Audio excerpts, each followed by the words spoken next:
And it's after hours somewhere, and it's after hours here, and it might be after hours for you all. Mr. George and I are together here today. No Tim. That was an error on my part. I misunderstood a message sent by Mr. George. But we are here today to talk with you all about whatever you all want to talk about. Perhaps it's something that Tim was talking about the other day, and you wanted to hear more about that subject. You can bring it up and ask questions, and we'll address it as ably as we are capable of doing. Looks like we have a lot of wonderful people here tonight, already seeing Misty and Piers, and there's Raymond. Great to see you. You know, we were just, Mr. George and I, Raymond, were talking about women who, some of the great women in the white positive sphere who do homeschooling. And I remember your wife is a great homeschooling mother, isn't she? She did homeschooling for many years. So maybe we'll have to bring her on here since we have so many homeschooling issues. I see Seaver's here. Great to see you, reminding me of entropy. Shauna is here. Mr. George, how are you doing? I'm doing well. I'm adjusting to the quarantine and beginning to thrive. You always have to adapt. Yes, Tim Murdoch is a fascinating guy, and he will definitely be back soon. We love talking to Tim, and we think he's okay with us too. But yeah, and homeschooling, as you said, that is an important point too, because a lot of people have to take up that kind of lifestyle right now. And so we'd like to hear from our homeschooling parents, and might do some shows focused on that coming up very soon. Let us know if that would be a helpful subject for everybody, relevant to the current situation, but not harping on it. As you guys know, we don't want to make every show right now about Corona news. Tonight is just kind of hanging out with you all. So if it comes up, it comes up. But as you can see from our last few taps, we're still plugging along and doing a variety of content. So it's not all that. But yeah, the what I was saying is the homeschooling thing would be, it would fit into the wider schema of what's going on right now, but it would be a different angle. It wouldn't be, oh, what do you think's happening? Are we all going to get corralled? And I mean, no one really knows what's going on. Let's be honest. No one knows exactly what's going on. But it would be something a little more practical, and it would still be feel good. You wouldn't leave the stream questioning your existence if we did something on homeschooling. So let us know if that sounds good. Yeah, I think Ray and Heidi both homeschool, so that's they both have some knowledge there. So that would be good. You get a lot of wonderful people in the sphere. We have Frodo Underhill is asking, do you support, no, Michael, do you support the right to refuse a COVKF? I'm not, Jared, do you know what that might be? Are you asking about might be a vaccine? Vaccine, yeah, that's what, maybe I'll look that up. You absolutely should have the right to refuse any vaccine. No, I mean, if somebody wants to forcibly get you to eat or drink or take a shot, something is inherently wrong with that. So COVKF. Yeah, I don't like anything you have to ingest or put in your body being mandated. I'm not for that. Yeah, I don't see anything specifically coming out, maybe, but probably, I guess that might answer that question, unless we're both completely off. Watch it. Oh yeah, right down here it says vaccine. Okay, a little further down.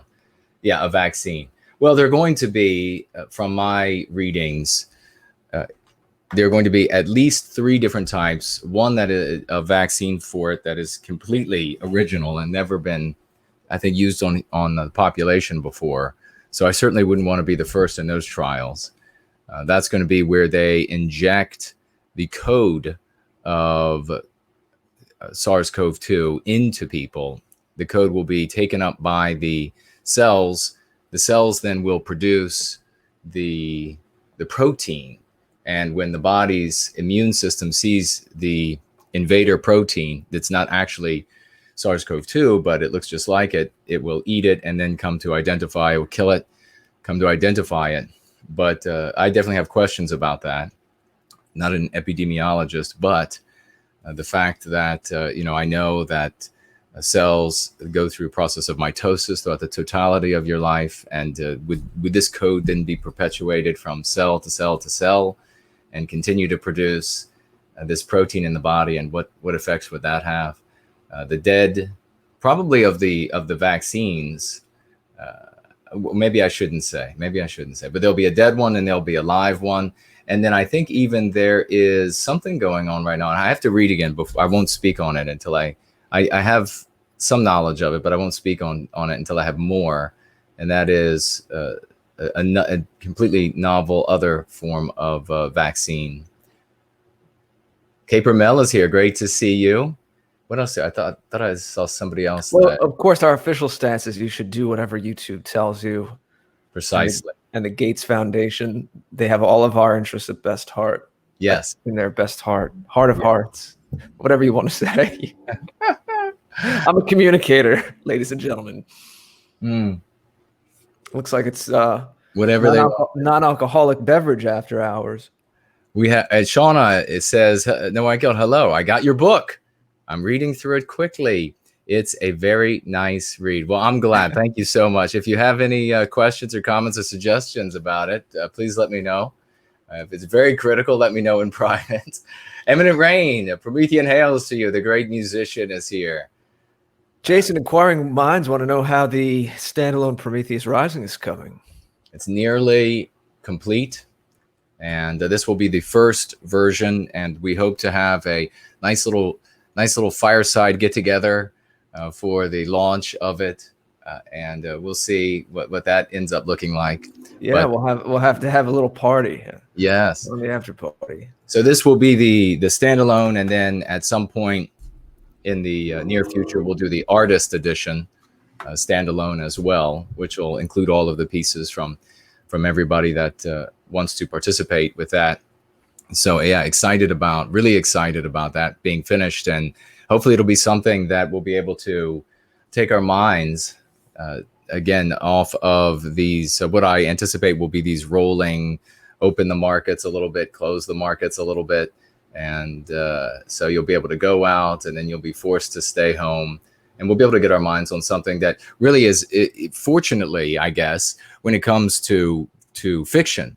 We either, those of us in the white positive sphere, we either have to imbibe something that is wholly anti-white, and we have to suffer through the totality. And I was actually speaking with a woman in the cause in the white positive sphere, and she said that, we were talking about, she made the comment, we're talking about modern fiction, movies, books, and she was saying something like, well, you have to ask yourself if the entertainment is even worth the mean pathogens. And I said, it's never worth the mean pathogens. It's at no point would it be worth it to work through a movie if they were showing child molestation over, the span of the movie. Well, anti-whiteism, the erasure of all of Western kind, is far worse than anything else, because it's going to be talk about child molestation, talk about the ushering in of child molestation with white erasure. That's something that will be inevitable, like the polluting of the planet, everything else, everything that we care about gone. And so if child molestation over the course of a film would be too much to bear, no matter how great the entertainment, then the mean pathogens should be the same. The rest of the mean pathogens, that is, because certainly we now have an MP about where they're slowly working this in, that attraction for children is something that it's regrettable, but these people aren't monsters. No, they're monsters, and unless YouTube says otherwise. I'm just giving an opinion here. But in fact, I'm sure YouTube would say otherwise, that the child molestation is just fine. But these fiction, the fiction that we have to imbibe is poisonous for us. Now, this story, Prometheus Rising, it's entertaining, it's fiction, but it's also didactic, because you get to learn about who we are, who you are as a person, who we are as a people, and how we can be healthy, how we've been undermined, how our strengths and weaknesses have been used against us. There's a little bit of more material. There's a pronunciation guide in this as well, and some tweaks here and there, making it a little bit easier potentially to read, especially because it's lyrical in nature. So we made some changes with punctuation and things like this to help folks out. And then, of course, I am going to be coming out with an audio version of the book later in the year as well. So that should, I think that speaks to that. Rum is here. Great to see you. Yeah, we'll do some specials on that, and I'll again ask some questions we've talked about on others, more so on other people's streams, about how it came to be. And we have focused a little bit, I think, on the anniversary of Born Guilty in December. We did a show. Yeah, we did a show on that where I got to ask you. But it's always a fascinating story, folks, to hear, particularly how Jason composed Prometheus Rising, and how it really was a channeling of the biospirit. It is a testament to that. Amazing. On a lighter note, I just tweeted at the Mamas and the Pepes saying they should do a parody song to the tune of My Sharona called My Corona. Yes. That would be a Mamas and Pepes kind of thing to do. That would be the Mama and Pepe's kind of thing to do. That's in their wheelhouse. It absolutely is. Mike Anderson is here, says, No White Guilt has had epic rants, my brother. Thank you very much, Mike. I certainly got angry about Heimbach the other day. Iron Blood says, what will you call your son? Mason Acuna or anything else that sounds like your name to continue the legacy? Oh, I don't know. I guess we'll see. Mason Acuna has a nice ring to it. It does. It's not bad, actually. I'll have to try to keep that in mind if I start having them pop out all over the place. Carlisle is here. Great to see you. Full Moon Ancestry is here. Great to see you. Yes, Full Moon Ancestry getting busy on DLive. I like it. Starting to stream. To rave reviews, I'm hearing. Yeah. So good on you for that. More people getting involved. Mike, and thank you, Zed Des, for. Oh, Zed. I don't know if it's my latest video. I'm mirroring some old videos, some old Red Ice videos on my channel, so you may be referring to that. And I've also been trying to put up some more clips you may have noticed on the site and BitChute, my YouTube. But yeah, working on the next Red Ice, and the 4 I've done for them so far, I had on my platforms, but I never mirrored them on my own YouTube. So I figured I should put them there too. Why not? Some people got a little confused last week, saying, wait, it's not Christmas. Wait, it's not Halloween. Because I had the two in the middle, episodes 2 and 3 so far of the 4 I've done, focus respectively on Halloween and the Yule season, and came out appropriately at the time of year last year. But I was just putting these up to mirror just so they're there for posterity. And I said mirror, and I said it in the description, said in the comments, but sometimes people still miss those things. Yes, of course. So there's some confusion. It's good to keep people on their toes regardless. So what would you all like to talk about? Let's get some questions. And of course, if you do want to financially gift, you can do so on Entropy and Cash App, which is the case. But tag Jared or myself with any questions about any news that's going on. You could also ask about things going on in the white positive sphere in general. Roy Danton says, I think it'd be very useful on launch for you to make a short video where you just read all the names to teach people how to pronounce them. That's a good idea, Roy, actually. Yeah, that's not a bad idea at all, because some of them are a little bit the names of, and it's polyonymous, as is the case with the real world. So some things, some of the characters, some places, battles, etc., can have numerous names. And so, yeah, I should make sure that everybody knows. It would make it easier to read through it, because I also don't want people. I've had this happen with books, and you get used to you read a word, the name of a place, a character, whatever it might be, different than the author, and you become familiar with the way you're pronouncing it in your head again and again, and then you end up hearing the author say it, or you end up and you're like, what? It's like a completely different theme-shattering, world-shattering, story-shattering moment where you say, hold on, it's pronounced like that? Rebel Scott over on the gardening says, I'm working through Born Guilty It's a bit hard because I'm not a good reader, but great book. Well, thank you so much. Actually, thank you for that testimony, because that's going to speak to a lot of people out there who don't really like to read. And if you're one of those people, you say you're not a good reader, and yet you're getting through the book. That speaks to the ability of one's ability to get through the book, the way it's written. I mean, it is broken up into these vignettes, so that you don't look at the book and think there's no way, it's gigantic. It's broken up, and you'll have beginnings and ends the entire time. So try it out. Rebel Scott Max says he could do it, so you can too. Coconut is here over on gardening. Great to see you, dear lady. So is Tall Kevin. Great to see you. Tall Kevin had me look up the health secretary for Pennsylvania, and I almost fell out of my chair. What a lovely woman she is. Oh, Lawson is here. Oh, Great. yes. Yes. I was about to ask why, and then I realized I've seen the lovely secretary on Twitter. They're about town, yes, all around the internet. What a beauty. I quipped that she's the next centerfold on Playboy, if they're still around. I don't know if they are or not, but maybe if they've gone defunct. Didn't they stop doing centerfolds when his daughters took over or something? I feel like something's changed. I don't know.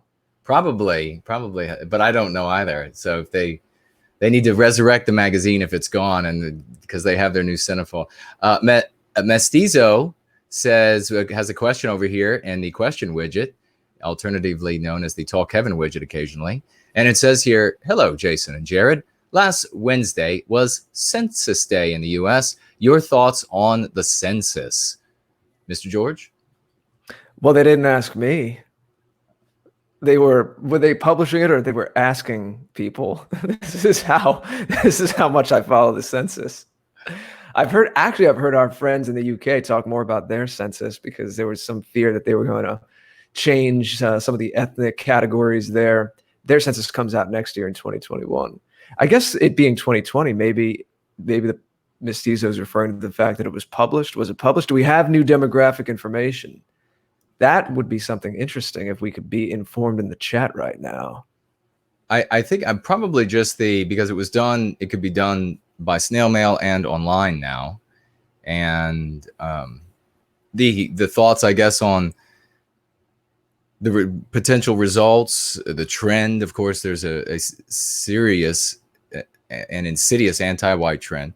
And I would say that whatever data they have, whatever data that comes in, the anti-whites are going to lie about it. They're going to say there are more white people than there are and fewer non-white people than there are, because they want you to be caught at unawares. It's psychological warfare, ladies and gentlemen. So it is identical to, now remember, the psychological warfare that is waged on a battlefield where bullets are flying. There's no difference between that level of psychological warfare and the level of psychological warfare that is practiced on a population. In fact, the psychological warfare that is practiced on the population has far more opportunity to manipulate your thinking. And as I say here, we talk about these as MPs, mean pathogens in your world. And they have far more of an opportunity to practice the psychological warfare on you in its peacetime, or what would seem peacetime, than on a battlefield.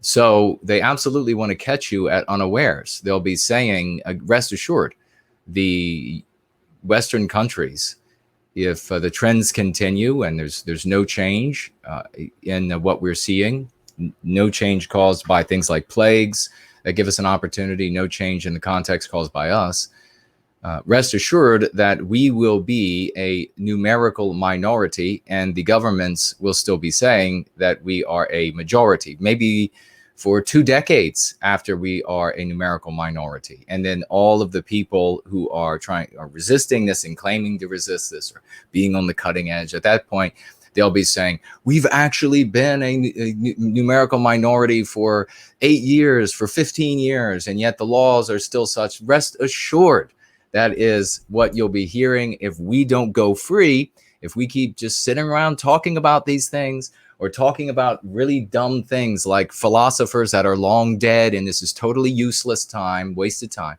If we don't go free and help those around us go free, then it's going to be just like this. You'll hear somebody who will be complaining 15 years into our status as numerically inferior to the non-whites in our countries, and the governments will still be saying that we are numerically superior, and people will be complaining about it. And some people in the chat are bringing up that's a looser definition of white, I'm sure, that the census uses than we would.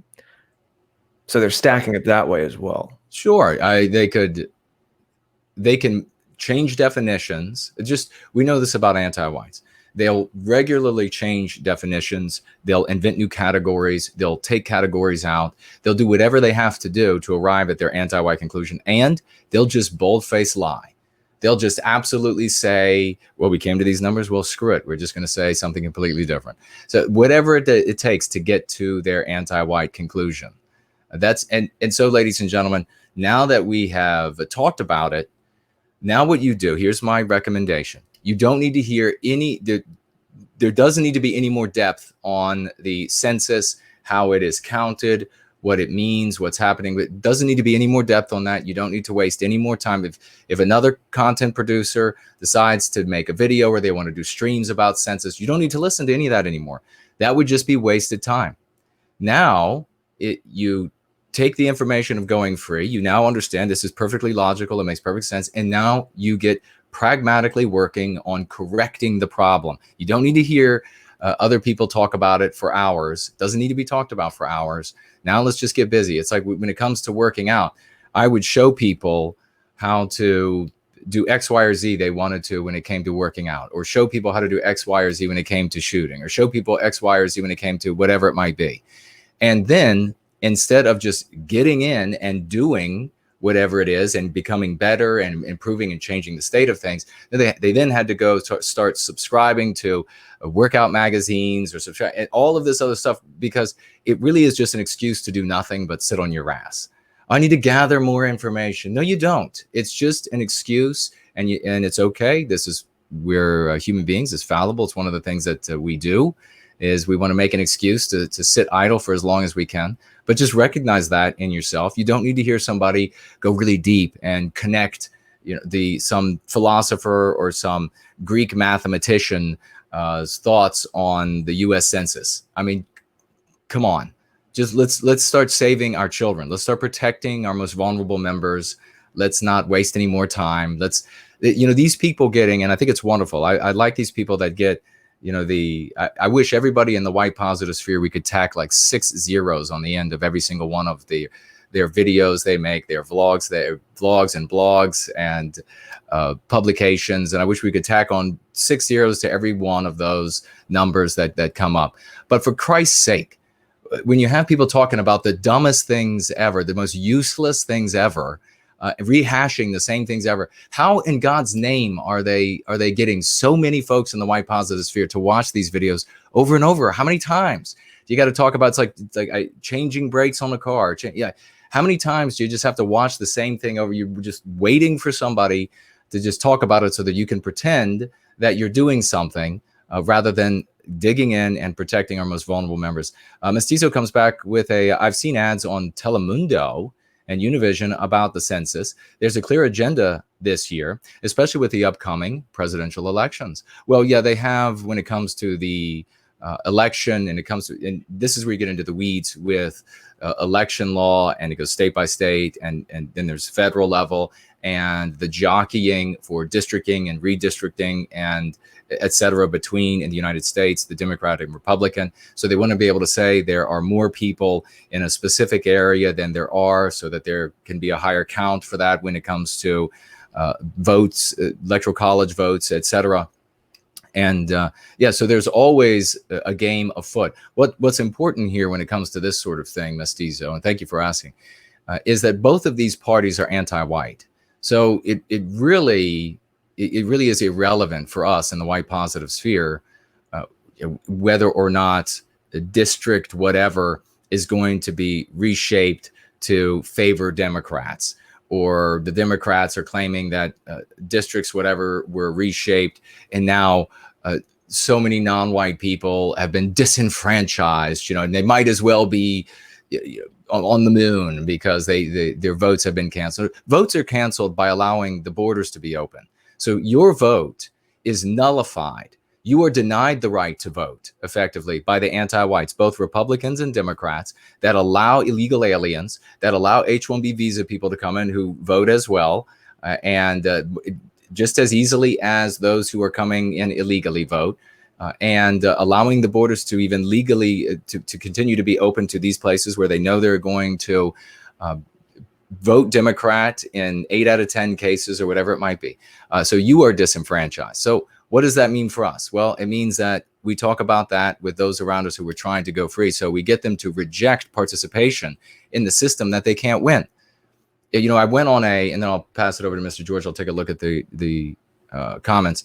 But I was at I don't know if I should mention exactly where I was. I was at a place where gambling was permitted. I'm not a gambler, so I don't. What I do when I go with friends over the course of my life has been a couple times. All that I do, they want to sit down at all these different tables. They want to play all this. I won't play any of that. What I will do though is I will get coins, like maybe $10 worth of coins for slot machines, and then I will just randomly go around and play slot machines, but just for to be able to say I had the experience. So $10, I know it's going away. That's the experience. You can't win there because if you could win at these places, then these places wouldn't be in business. And anyhow, so what I did at this one, I knew that the machines, after maybe I won't say how I know, but the machines are fixed. They set up a winning machine, if you will, in a casino. So what it means is all of the machines are going to lose, but there'll be one machine that will occasionally spit out a few $100s here or there so that the bells and whistles and lights can go off. And then the poor people in there who are being manipulated by the thieves who own the business, they continue to think that, oh, I've got a chance to win really big. And so I asked a employee, and it went a little, I won't tell exactly how I identified the kind of employee that I needed to ask and how I went about getting the information, but I essentially got information out of the employee of what the winning machine was. So I went over and sat down at the winning machine, and with $10 worth of coins, and I played. I think I got to dollar number 7, and then won $300 off the winning machine, and gave him, I think, like 100 of it, and left. That was just so. The system here, the political system, is just like the casino. It's set for you to lose. You can't win. So instead, let's do something productive, which is going free yourself and help those around you to go free. Because we had comments about, well, the people saying, well, the COVID is going to cause these smaller and smaller groups of, it'll be first be states defending themselves and then counties defend. If we don't have a psychological defense of going free, we're still going to remain psychologically vulnerable to anti-whiteism. We're already infected with it, and folks will continue to be manipulated by the anti-whites. So, Mr. George, I don't know if you had anything more you wanted to say about the census, and then what Mestiza was talking about here, specifically the government trying to get to these, by way of Telemundo, these anti-whites trying to get to non-whites, some of them anti-white, some of them not. Well, I'm curious if people have seen TV ads. Have you seen any TV ads? I haven't, but then I remember I don't watch TV, so I wouldn't see the TV ads regardless. But I was curious if people have seen TV ads. That is very funny to me, that there's obviously this push on Telemundo and Univision, right? If you remember what brought us together the first time, you, of course, interviewed me in a couple of parts about my Morality of Nationalism series, a series of videos I did in January and February of 2018, over 2 years ago now. And one of those videos was talking about American identity in the wider context of building to this notion of peoplehood that was progressing throughout the videos. And one of the examples I used, actually, in talking about America, when people say, well, we're a nation of immigrants, and How is it any different where you have people from Italy and Poland and Ireland and different places came over in the late 1800s and early 1900s, and it took them several decades to fully assimilate, et cetera, et cetera? How is that different from other populations now? And if you remember, I made the point that 70 years, like some of these populations from the Caribbean, South America, have been here for many decades at this point. We know about the 1965 Hart-Celler Act, but I think Puerto Ricans in New York were largely coming in by the 1940s. So you had things like that. The what is that musical that's kind of Romeo and Juliet-esque, but it's still different than the way Romeo and Juliet went down. The West Side Story, right? So West Side Story was written before 1965, and that was about gang of whites, gang of Puerto Ricans in New York City, and the guy and girl meet from the rival gangs trying to say something, written by Stephen Sondheim, but trying to say something about that. That was written before the 1965 Hart-Celler Act. So we could look at things like that. Well, remember, there's evidence that that was the watershed moment, but there were still these populations coming in from certain places prior to 1965. And the reason I mentioned that is because, let's say 1940s, we're taking this example of Puerto Rico. So by the year 2000, around the turn of the century, they'd largely been here. Those populations had been here a good 60 years. Okay. So if you want to take a look at Italians or Polish, they were coming 1890s, 1900. So when they'd been here 60 years, by 1950 or 1960, you might have a bit of civic or cultural pride, like a little street fair with Italian food or something like that. That's going to happen. That's fine. That's not what we're talking about. We're talking about big initiatives that say we're different, we're distinct, we have a different destiny, we have a different identity. There's no Italian or Polish equivalent of the kinds of stations that we're talking about, of Telemundo or Univision. There's no parades. Yeah, there might be something for Columbus Day, but if you've seen something like Puerto Rican Day Parade or something like that, it's a very different kind of thing. Award shows, greeting cards, subsidiary of greeting card companies that cater to these populations, all kinds of things, cultural initiatives, financial initiatives, government initiatives, get our people into places of power, is so much more pronounced than with the European populations. So keep that in mind when someone tries to say, well, there were immigrants from Europe too. The proof is in the pudding. No one's saying, and we've had conversations on our shows before, no one's saying that the second these other populations from Europe landed, that there was no tension, there were nothing held over from the old world. Obviously, there was different customs, there was different languages, but the rift is so much more pronounced. And especially over the course of time, over the decades that these peoples have been here, there's such a sharp cleft, and it's so obvious between the non-European peoples and the European peoples who have, by and large, when you look at the group behavior, who have come to the United States. So that is what you got me thinking about. Just mentioning Univision sparked that whole thing. But in terms of the census, I'm still waiting to see. Let's check in on the chat. Have you seen anything? Is this something that's been published? I'm also curious to see, are we seeing any ads, any kind of ads with a specific agenda or call to action?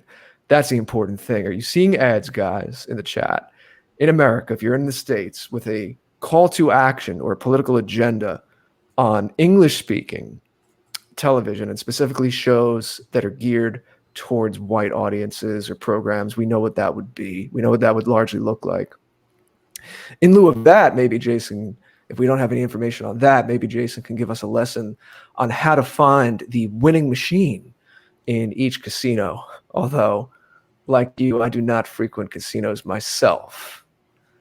Well, the best information, I really, that should be something that meet me in person, ladies and gentlemen, and I will share how you can identify the kind of employee you have to talk to, and how you talk to that employee, how you get that information, and just know that when you go to a casino, everything is set up for you to lose, just like the political system, just like the economic system. It's all set up for you to lose.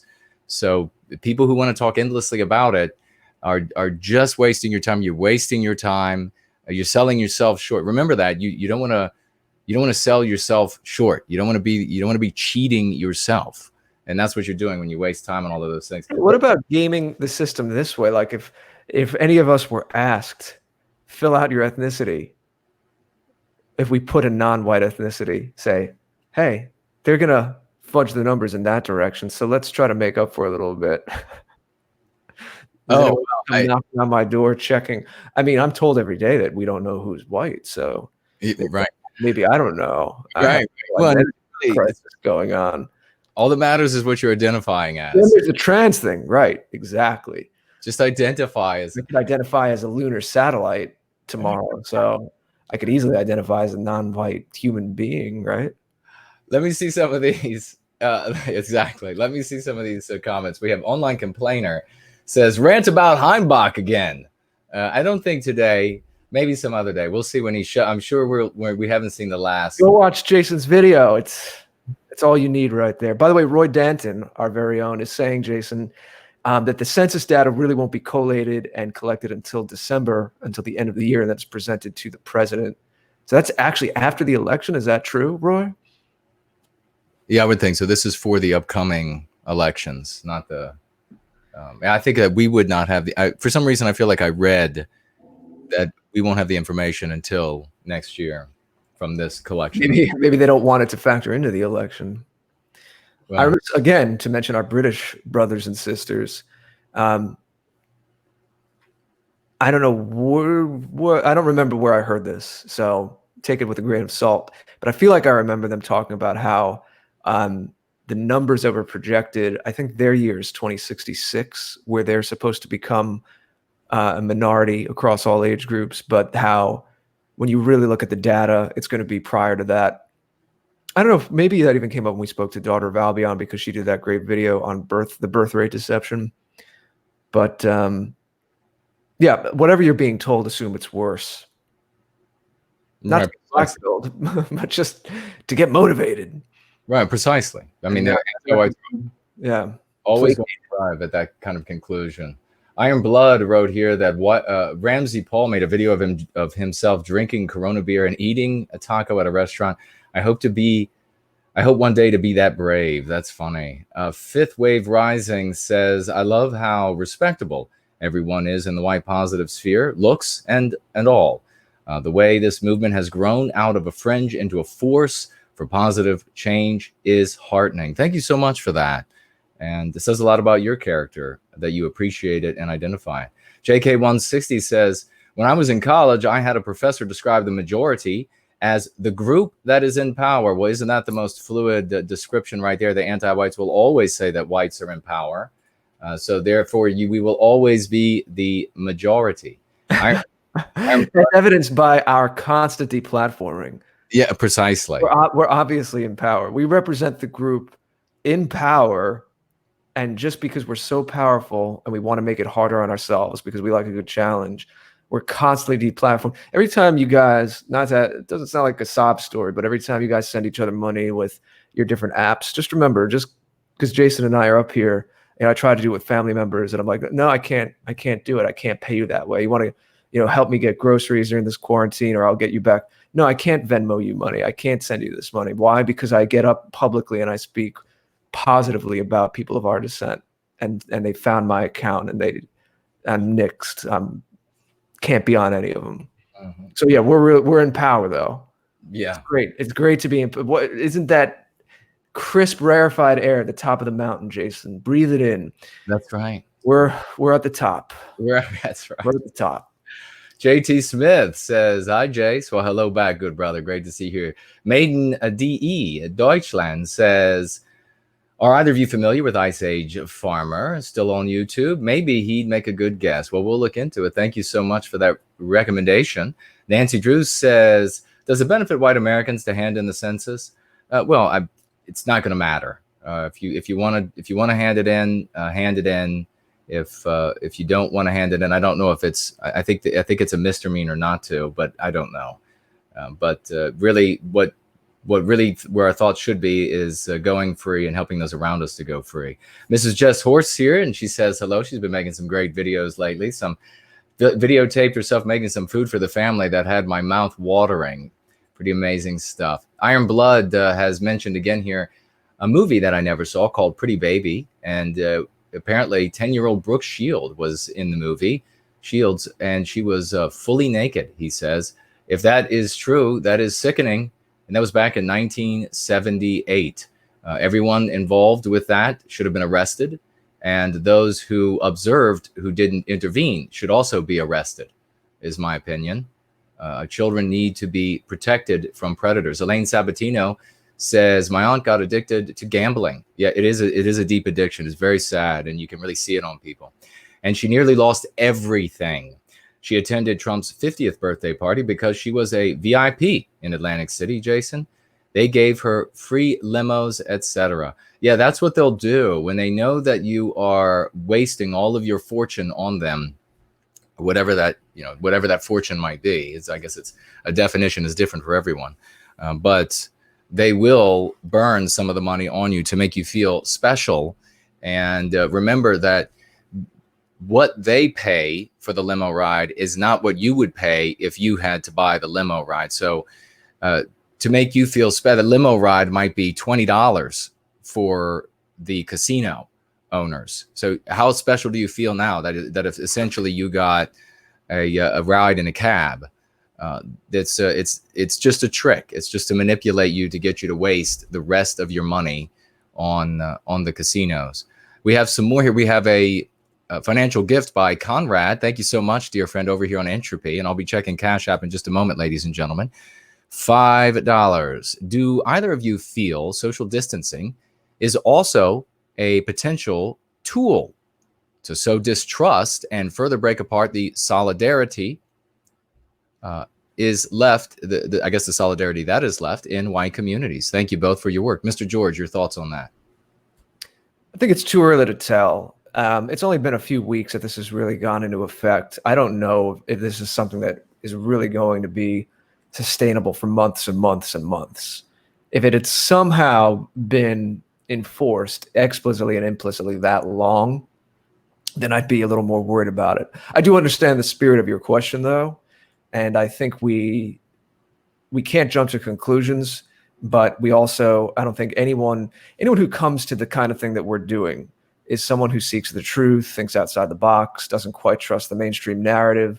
So most of us here in various forms already have a healthy distrust of what's going on. And again, it's not to jump to any old conclusion and follow the latest thing that you just happen to see on Twitter. But we all know that even though, as I said at the beginning of the show, this is a mess, there's no way anyone can sit here and say definitively they know what's going on. All kinds of power brokers behind the scenes and people with different agendas are scrambling to use this to their advantage, like any would in a situation like this. So yeah, we do have to be on the lookout for things that are moving the world and our societies in a direction that we wouldn't want and that behoove a small clique of ruling elites, or whatever you want to say, who want us to have a kind of lifestyle that is not natural and not healthy, not generative, as we talked about. But yeah, just to keep on focus, I know what the spirit of your question is. I've thought about that, but let's see. It's hard to see, as I said, if that's really something that's going to be tenable for months and months and months. Yeah, my opinion on that, Conrad, thank you very much for the question, is that the anti-whites are going to, we talk about human dynamism here, and part of the problem we see even with these so-called deep thinkers is that they anthropomorphize entire industries, they anthropomorphize entire countries, they anthropomorphize. I mean, I don't know. I don't want to say something that is terribly insulting of these people that so many folks look up to as so intelligent, because they know the magic words. They know the names of the philosophers and the periods in history to say. When you think about human interaction, dynamism, the movements of nations, the economies of countries, when you think about these things, they are absolutely stupefyingly like fireworks going off in so many different directions, and it is asinine to anthropomorphize these things just down to this point where everybody it's like one central brain. And I guess that kind of a messaging is for people who are, eternally children or mentally deformed. I don't know what else to say about them, but the reality is that when something like this happens, this is a policy that healthcare practitioners, that is one of those last resort sort of policies. It's right near the bottom. It's, hey, if there's a disease going around, a plague is going around, keep people apart, because coming together is going to be one of the ways that it's going to pass. So that makes perfect sense. Now, is there or are there anti-whites out there that want to use the plague right now that's sweeping around the world as an opportunity to advance anti-whiteism, as an opportunity to potentially further break down communities? Well, of course, yes. So yes to both. Now, will that be the prime motivator, or could that be said to be the prime motivator or force behind the idea to socially distance? Absolutely not. The anti-whites, remember, we have just this past Wednesday, and I'm going to be on again tomorrow with Mark on PWR.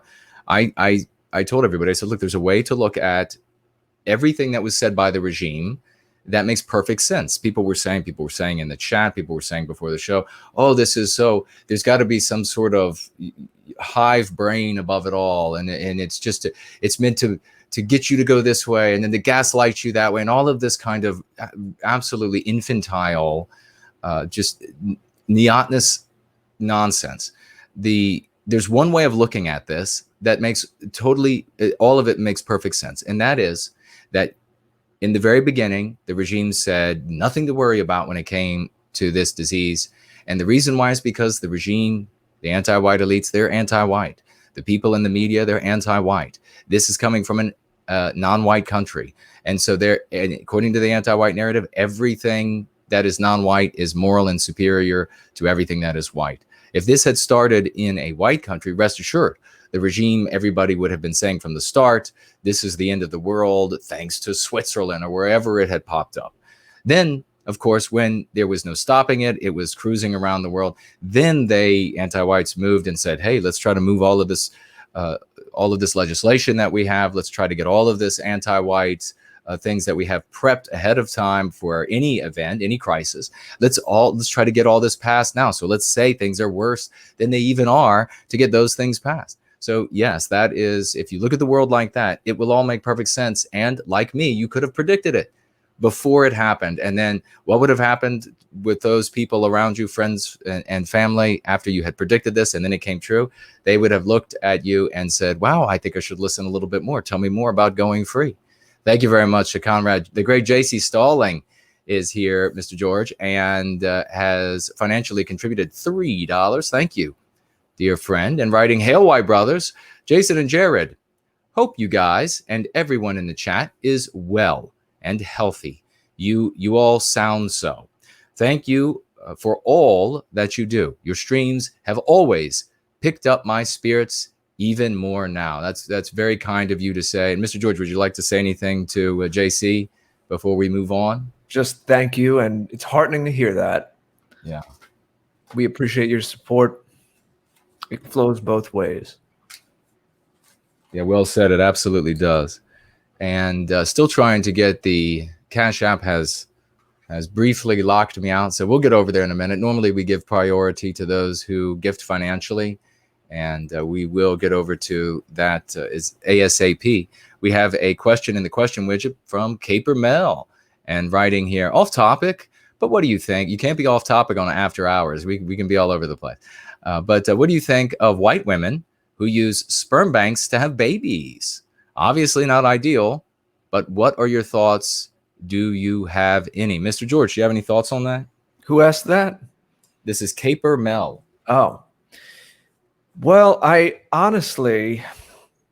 haven't put a ton of thought into that. And the reason that I preface it, something like this with that is, I mean, sometimes we'll get a question on a show offhand that I haven't put a lot of thought into. Obviously, I can't have put a lot of thought into every single situation or question that comes up. But the reason I mention it here is because this is a big topic, and this is an important topic. So I don't know how much I can say something that would really hit all the angles and be as well thought out and balanced as I'd want it to be to treat a topic that large. Obviously, we all know, it goes without saying, I think we all know this here, that the ideal is always going to be a family, a mother and a father. So I'm sure that assumption is already built into your question. I mean, my quick answer, and maybe there are things, again, details and nuances that I would have to really think out if I really wanted to sit and write something out and, again, give this big topic the attention that it deserves. But really in an emergency situation. And of course, I assume you're talking about going to a sperm bank where you would know that, it's from a quality white man that you're getting the sperm from. So in an emergency situation, because of the situation our people are in, we know it's not ideal, but of course, there's room for that. I think, it's a viable option. It's an extremely personal thing. There are many factors in people's lives that have them facing a decision like that, where they're running out of time and they've always wanted children and they don't have a situation where they can have children, or they're going to soon be in a situation where they can't have children. So far be it from me, again, offhand on a stream like this, to think of every situation and what would be, the wisest course of action from situation A, situation B, situation C. But in general, I don't know how profound this sounds. It doesn't really seem like I'm saying anything too profound. But of course, in an emergency situation, as a last-ditch situation, if it's a choice between either being able to have a child, and this is something you've always dreamed of, and hopefully maybe you have other family around you that would be part of that child's life so that they could have that wider family experience. And maybe that would in some ways make up for the fact that it wasn't the traditional father-mother coming together. We'd want to make sure that there's as much as there can be to reinforce the traditional support structures. So yeah, I'm sitting here saying I wouldn't speak out against it flatly and say no, never. I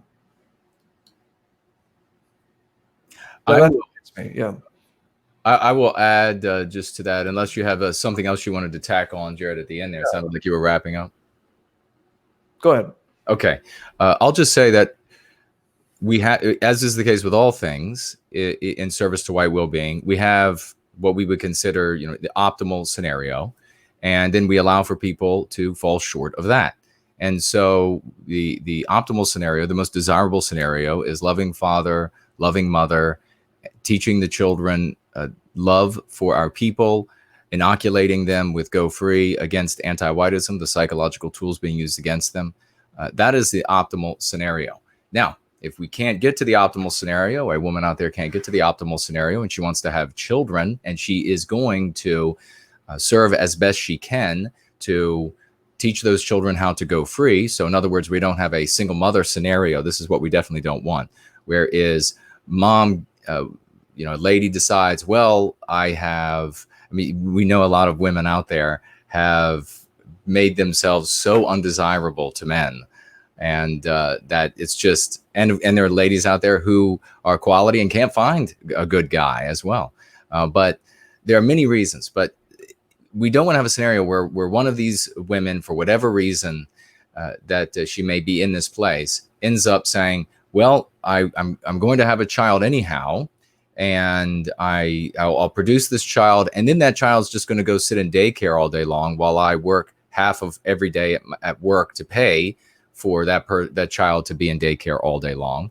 And then I'm going to plop that child in front of the iPad or whatever tablet it is, the television, and then the child's going to go off to, since I'm a single mother and I have to work all day long, I don't have time to really look into the background of the school. Look at all the mothers right now and fathers who are finally looking at the textbooks from their schools. Some of these schools very expensive, and they thought, well, I know the dollar amount is large, so it must not be as anti-white. And then they get the textbook, and every other page is anti-white. So we don't want a single mother, white woman, having a child that then is raising a warrior against our own people, another enemy of our people. That's what we don't want. And there are a lot of problems with single parents in general, which is not to say that there are not problems with when you have both parents in the house.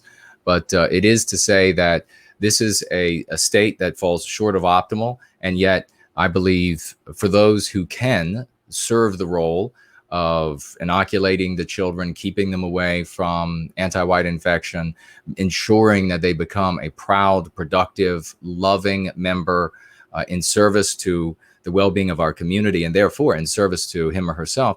If a woman can do that, or a man can do that by themselves, and there's just no other alternative because of all of the reasons that could fall into play here, then yeah, do it.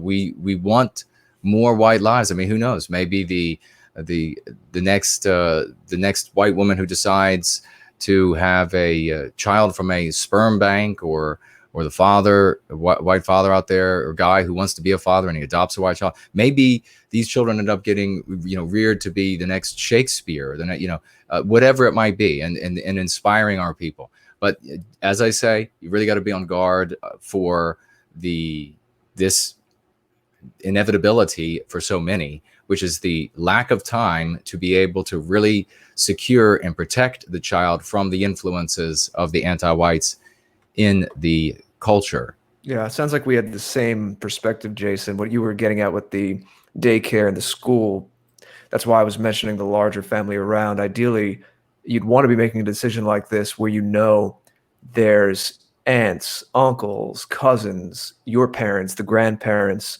some combination of these, ideally everything that I just said, around in the immediate vicinity in your child's life, being raised by the whole family. It's great to be around extended family in general. I mean, you hear a lot of talk about the nuclear family, but then there's these other conversations in our spheres that go and say, well, even the nuclear family is a bit of a more modern thing, and people lived around grandparents and aunts and uncles. Obviously, people didn't travel as far up until recent decades. So there's something to be said of that as well. For myself, I didn't live where they were in the same town and I could walk to their houses, but I did live near enough so that grandmother, aunts, cousins, a fair amount of extended family was in my immediate life and part of my life regularly. And it made a big difference. It's a wonderful thing. Yeah, absolutely. So yeah, if you have a situation like that, where you have other family members, and especially if you have men, cousins, and it's male. We didn't speak to that as much, but yes, if there's not a man in your life, obviously, and you'll want a relationship eventually, I'm sure. But in the meantime, who are the male figures going to be? Yeah, you be the most wonderful mother in the world, but you can't give, especially a boy or a girl, same thing. Not the same thing, but it's the same situation, the same result I'm getting at, excuse me, which is you can't replace a father. A mother can't be a father. So you're going to need that male presence. That's something to really think about. So who Right. the male presence is going to be. Precisely. Yeah, we don't need any more effeminized white males. We need young white boys growing up to be proud, heroic white men. And Or girls without good male role models. Like I had some cousins who their father wasn't in the picture, but my father, another uncle, a family friend were able to be positive males in their lives. So they saw what that was, and they ended up marrying good men because of that. we have a financial gift from Goodness Greatness over here on Cash App, $6. Thank you so very much for that. And said everything that Goodness Greatness wanted to say with those $6. Reloading the screen to see if anything else looks good over there for now. We have a John over here asking thoughts on, and we are, ladies and gentlemen, we are getting close to the end. So any other questions or comments, make sure you get them in now. John asks over here on the question widget on entropy, thoughts on the media's overwhelming concern for blacks who are infected at 2 to 3 times the rate of whites. And I guess talking about the coronavirus, almost as if certain communities have no concept of social distancing for self-preservation. Well, John, if you were here, I guess it was probably the beginning of February on one of the shows, I specifically told everybody that get ready for the anti-whites to blame us, that they're going to say that non-white communities are being hit harder and that white people are not doing enough, that white people had done more. So these are if you had, I guess, let me finish that thought. The anti-whites are going to, in all scenarios, are going to say, how can we harm white people? And then they construct myths of pretext. So the moralization, intellectualization, sentimentalization. So it'll be pretexts that will fit into those categories. If you had said back in February, if you had seen the show back in February and you had said to friends, family, and strangers, and here's how we make a difference, ladies and gentlemen. When you tell people, all right, well, get ready for the anti-whites to say this. And remember, you call them anti-whites. Even if they don't know what anti-whites are, you can easily tell them what one is. You say, look, the anti-whites are going to say, eventually, they're going to say that non-white this group or non-white that group or all non-whites are disproportionately impacted. And the reason they're disproportionately impacted is white people. There'll be moralized arguments, there'll be intellectualized arguments, there'll be sentimentalized arguments, but it's all meant to inflict harm on Western kind, to white guilt us, to shame us, and to get us to surrender more of who and what we are to the world, to efface ourselves from the planet, to make amends for how we have once again harmed the population. So that was inevitable. And now, I guess, speak directly to, is it happening? Or I believe absolutely that in communities, certainly, I mean, I guess we see this to some degree with, I won't name any specific communities, but the more communities come together, they're less comfortable they are staying apart, then you're going to see a more rapid spread of SARS-CoV-2, of Wuhan virus, Chinese virus, whatever YouTube wants to call it. You'll see a more rapid spread. Now, what medicine, how do you counter this then? It would be how else I can help you here, John, and everybody else. Well, you counter this when they say, whether it's a vague or an anti-white, that's saying, well, these non-white communities are being hit harder than everyone else. And if they'll start off and then they'll move the goalposts. Remember how anti-whiteism works. They'll start off by saying, well, it's all your fault. And if you say, well, wait a second, remember 2 months ago, I told you that anti-whites were going to do this, that they were going to blame white people. They were going to claim this is happening, and then they were going to blame white people for it. And the white people have to do something. White people have to be harmed in order to make amends for this. The anti-white in that scenario could very well then move that goalpost and say, well, okay, maybe white people aren't responsible for it, but now we're the ones who, we have to make it better. We can't let them suffer like, because the history, and here come the pretexts. The reason why they're in the ghetto is white people's fault. The reason why, so just again, it'll go back to pretexts to inflict harm. So there are a number of things you can do there, but one of the most important things you can say is that we are spending, trillions upon white people, trillions upon trillions of our dollars. And we're going not only into debt, but it's all our money, it's all our debt for countless generations of whites to come to take care of this group that, by the coming out of the mouth of the anti-white, is the primary group that is receiving the care, that has to receive the care because they're the ones who are ill. Then you can talk about who made the technology of the respirators, who is building those machines, who made the technology for the medications, who are the majority of people who are staffing these places still. If the white people are still the majority, they're the majority in those medical fields. Who are these people that are taking care? So we are already doing everything. Well, everyone else does very little. And especially if you want to talk about certain groups, they've contributed squat to healthcare. Aside from what? Aside from, kill the Bengal tiger and eat its genitals because that will make you taller. And now they're teaching. Well, this is probably not true, even though it's being reported on regime news, that in China, and ask YouTube, because what I'm about to say is not true. So just ask YouTube what's true. That the bile of bears will cure SARS-CoV-2. So expect to see a lot of bears, the bear population being wiped out and not being reported to you because it won't be white people who will be wiping them out. But those are my thoughts on the media and the anti-white media, and talking about this non-whites who are infected at 2 to 3 times the rate of whites. Jared, did you have any thoughts on that? I don't know if I have much to add to that. It's the same thing where they're not going to talk about the different habits of what leads that statistic, even if the statistic is correct, if we're taking it on face value, of what leads to that. We can't talk about that.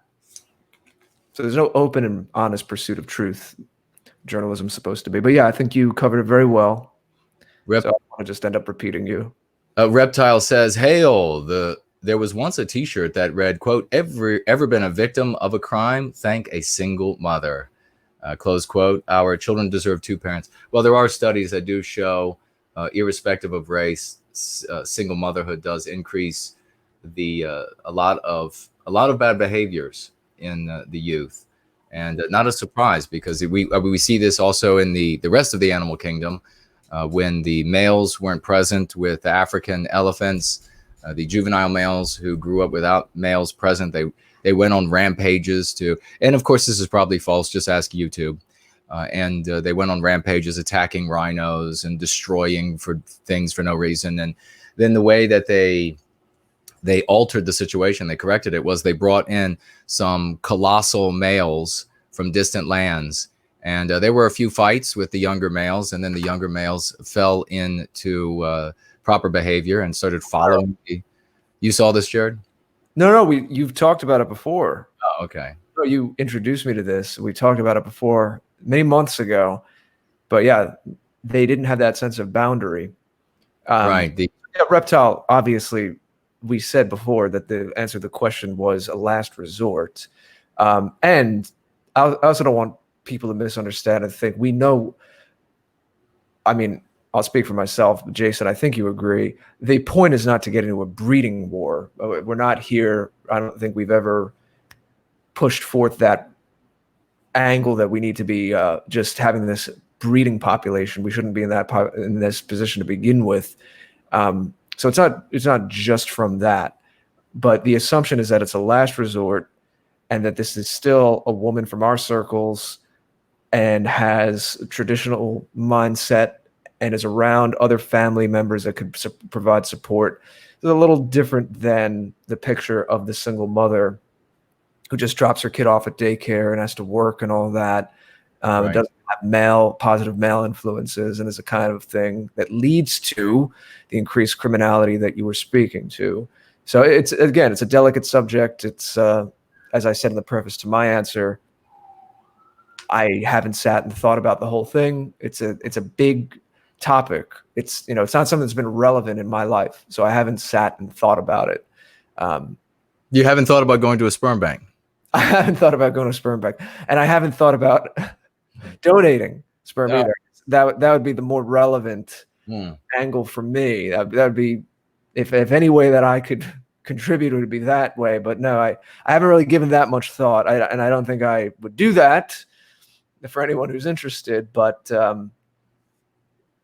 yeah, these were just the initial thoughts on the matter. Didn't write a book or a thesis on it. We have 41BMC over here on Cash App, a great friend in service of White Wellbeing and participant, and gifting $10. Thank you very much. Writing, good to see you and Jared are well. Great show. Thank you so much, dear friend. I appreciate that.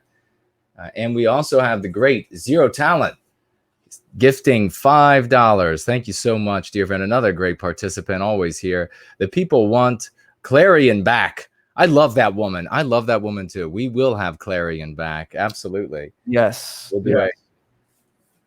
Well, especially for homeschooling with everyone. Yeah. We have Mr. Siegfried saying, what about the rise of nationalism in Spain? Well, that's a wonderful thing when people start thinking about themselves as or their countries as part of who and what they are. And normally that's what the word nationalism. And this is when we ask these kind of questions, it's like people throw around in the white positive words like socialism and all of these different words, and nobody really can put the same definition on them. And when it comes to nationalism, if it is the antiquated version of nationalism that says we are a specific and nobody else like the white race, no other members of the white race are like us. We're different. We're special or whatever.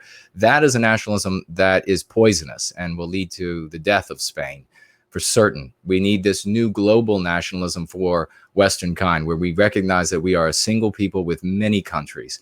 Now, if the Spanish nationalists don't go free, then they are also leaving themselves open to the psychological warfare that the anti-whites use against us, and they will be defeated.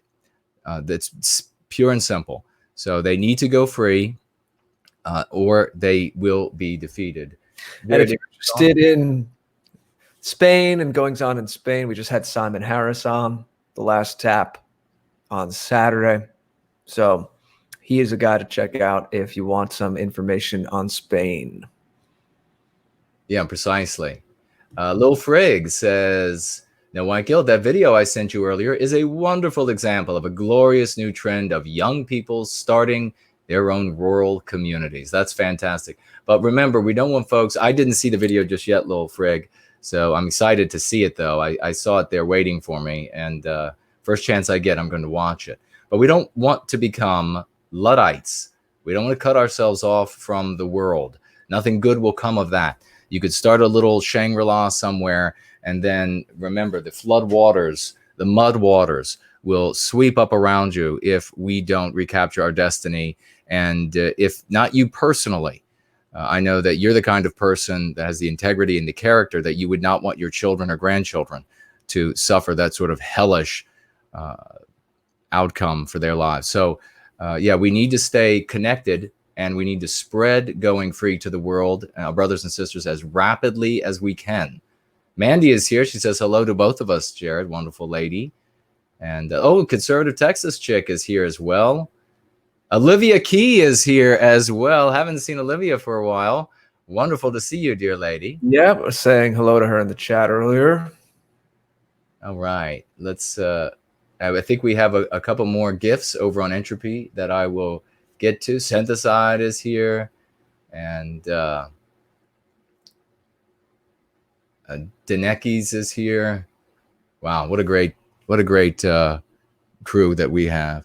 All right, over here on Entropy, we have Mark with a financial gift of $5 hopping all the way from Australia. Thank you, dear sir. And writing, hi guys, what do you think of minority conservatives? Well, I think you mean non-white. We don't use minority for non-whites because the word minority is part of the anti-white lexicon. It places non-white people in this perpetual state of indefense, of weakness, of requiring us to care for them. So it's a psychological trick. It's like saying that you are a phobe of any particular idea that the anti-whites want to push upon you. So homophobe or xenophobe, and then your defense ends up being, well, no, I'll adopt whatever you want me to adopt. I'll show you how I'm not scared, and then you can see how dumb conservatives look. So that's the reason why we don't use minority for non-whites. Also, we now live in a world that is no longer broken up because of our technology, by way of these invisible lines. It's now totally interconnected, and the laws enable non-white people to come from anywhere in the world and fly on over to Australia and then disappear into the countryside and then get citizen status or whatever, to get papers and then get a house on your dollars, your tax dollars, and whatever else. So we don't, we make sure we put it into the context of the world in which we are by far the numerical minority. Now, when it comes to non-white people being conservatives, maybe you're more interested in when it comes to non-white people who support white well-being. We think they're fantastic. Any non-white person who supports white well-being is a fantastic person, and we celebrate them for doing so. Now, they're not going to be leaders in the white positive sphere, like what ends up happening in conservative movements. In the conservative movements, they are pushed all the way up to the front. They're pushed onto the stage, and people end up thinking they're leaders, talking about them as though they're leaders. And it's really pathetic. And as that's a result of mean pathogen infection. And it stems from the belief that non-white people are special. Now, you're taught your whole life that non-white people are special, which means that if they're special, something else out there has to not be special. Well, who else is out there? Only white people. So non-white people are special, and therefore their opinions are valuable. Their opinions are meaningful. This is why conservatives, this is the illness that they're suffering from when they come to these conclusions that we need to get the non-white people up there in front, being our leaders and spokespeople, holding our opinions, and then it will change everything. Well, that's the first error. But I won't go any deeper into that because we're running out of time. But thank you very much for the gift and the question. And then we will throw it over to Mr. George to get his thoughts on non-white people and I guess in the conservative movement and in the white positive movement. Well, conservative doesn't really concern me as much as white positive. And yeah, when Jason said it again, when someone is white positive, we'll praise them. We'll take what they said and highlight it. When someone speaks ill of us, when someone's anti-white, then we will critique them and bring them down with our words. It doesn't really have to be more complicated than that. Yes, precisely. HB 2014 is here as well. Just saw him. Hello, brother. We also have Ryan. And Ryan is gifting over here on Entropy $3. Thank you very much, dear friend. And writes with those $3, a greater percentage of Black people are obese than whites in America. This might explain why they may suffer more from the virus. Poor health. Yes. Well, it wouldn't. I don't know what that stat was earlier about. Let's see. John was saying concern for Blacks who are infected at 2 to 3 times. So John is talking about infectivity, and from whatever he was reading or looking at or listening to, and the infectivity. Since it is a very infectious disease, it's not the flu. It is a very infectious, different type of disease.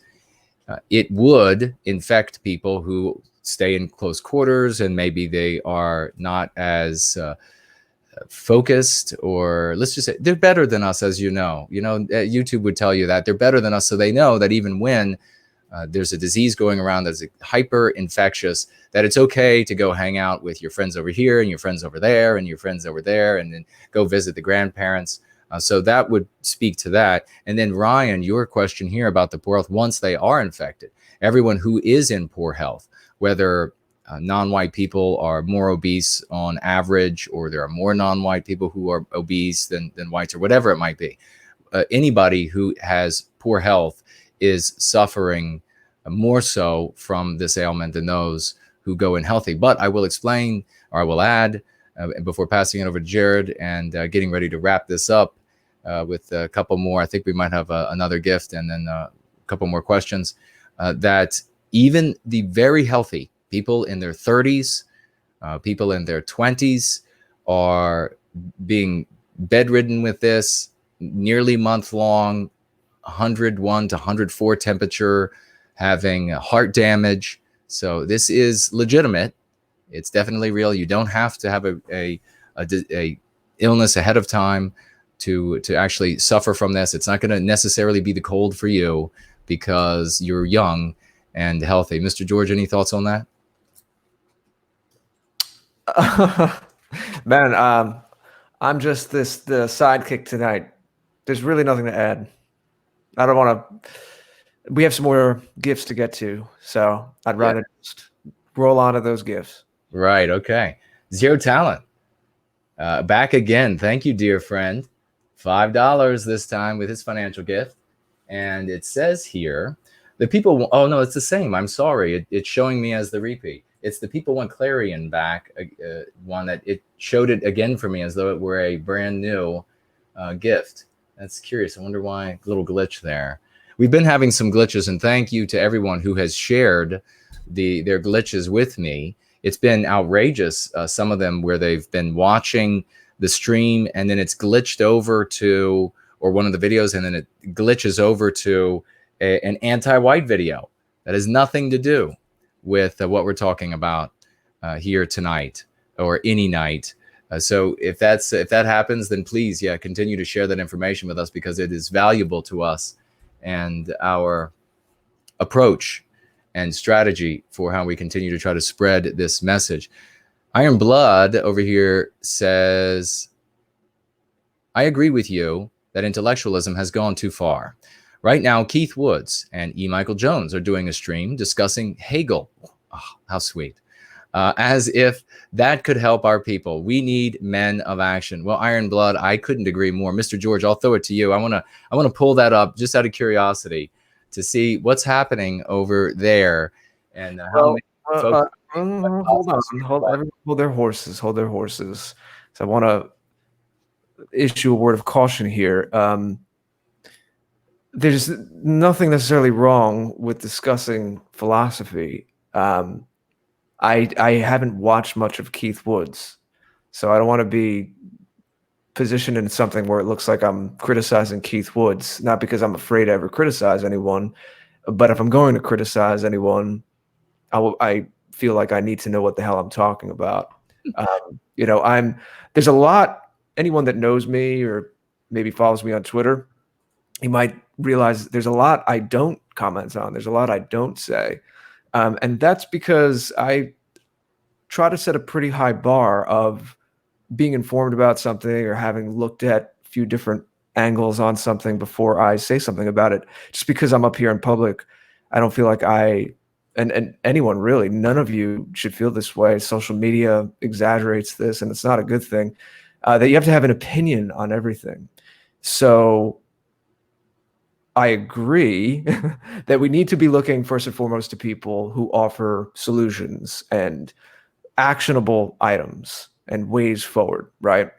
So we see when Tim Murdoch talks about how memes are spread, or Jason talks about his life's work of the psychological defenses and going free. That's something really meaty to hang on to. That's something everyone can apply to their lives. It's something where you don't need to go have a history degree or a philosophy degree to understand and implement today. So that's first and foremost. And we do, I say that without any reservation. And we appreciate all of you who understand that and share what we're doing and speak well of it. Very much appreciated.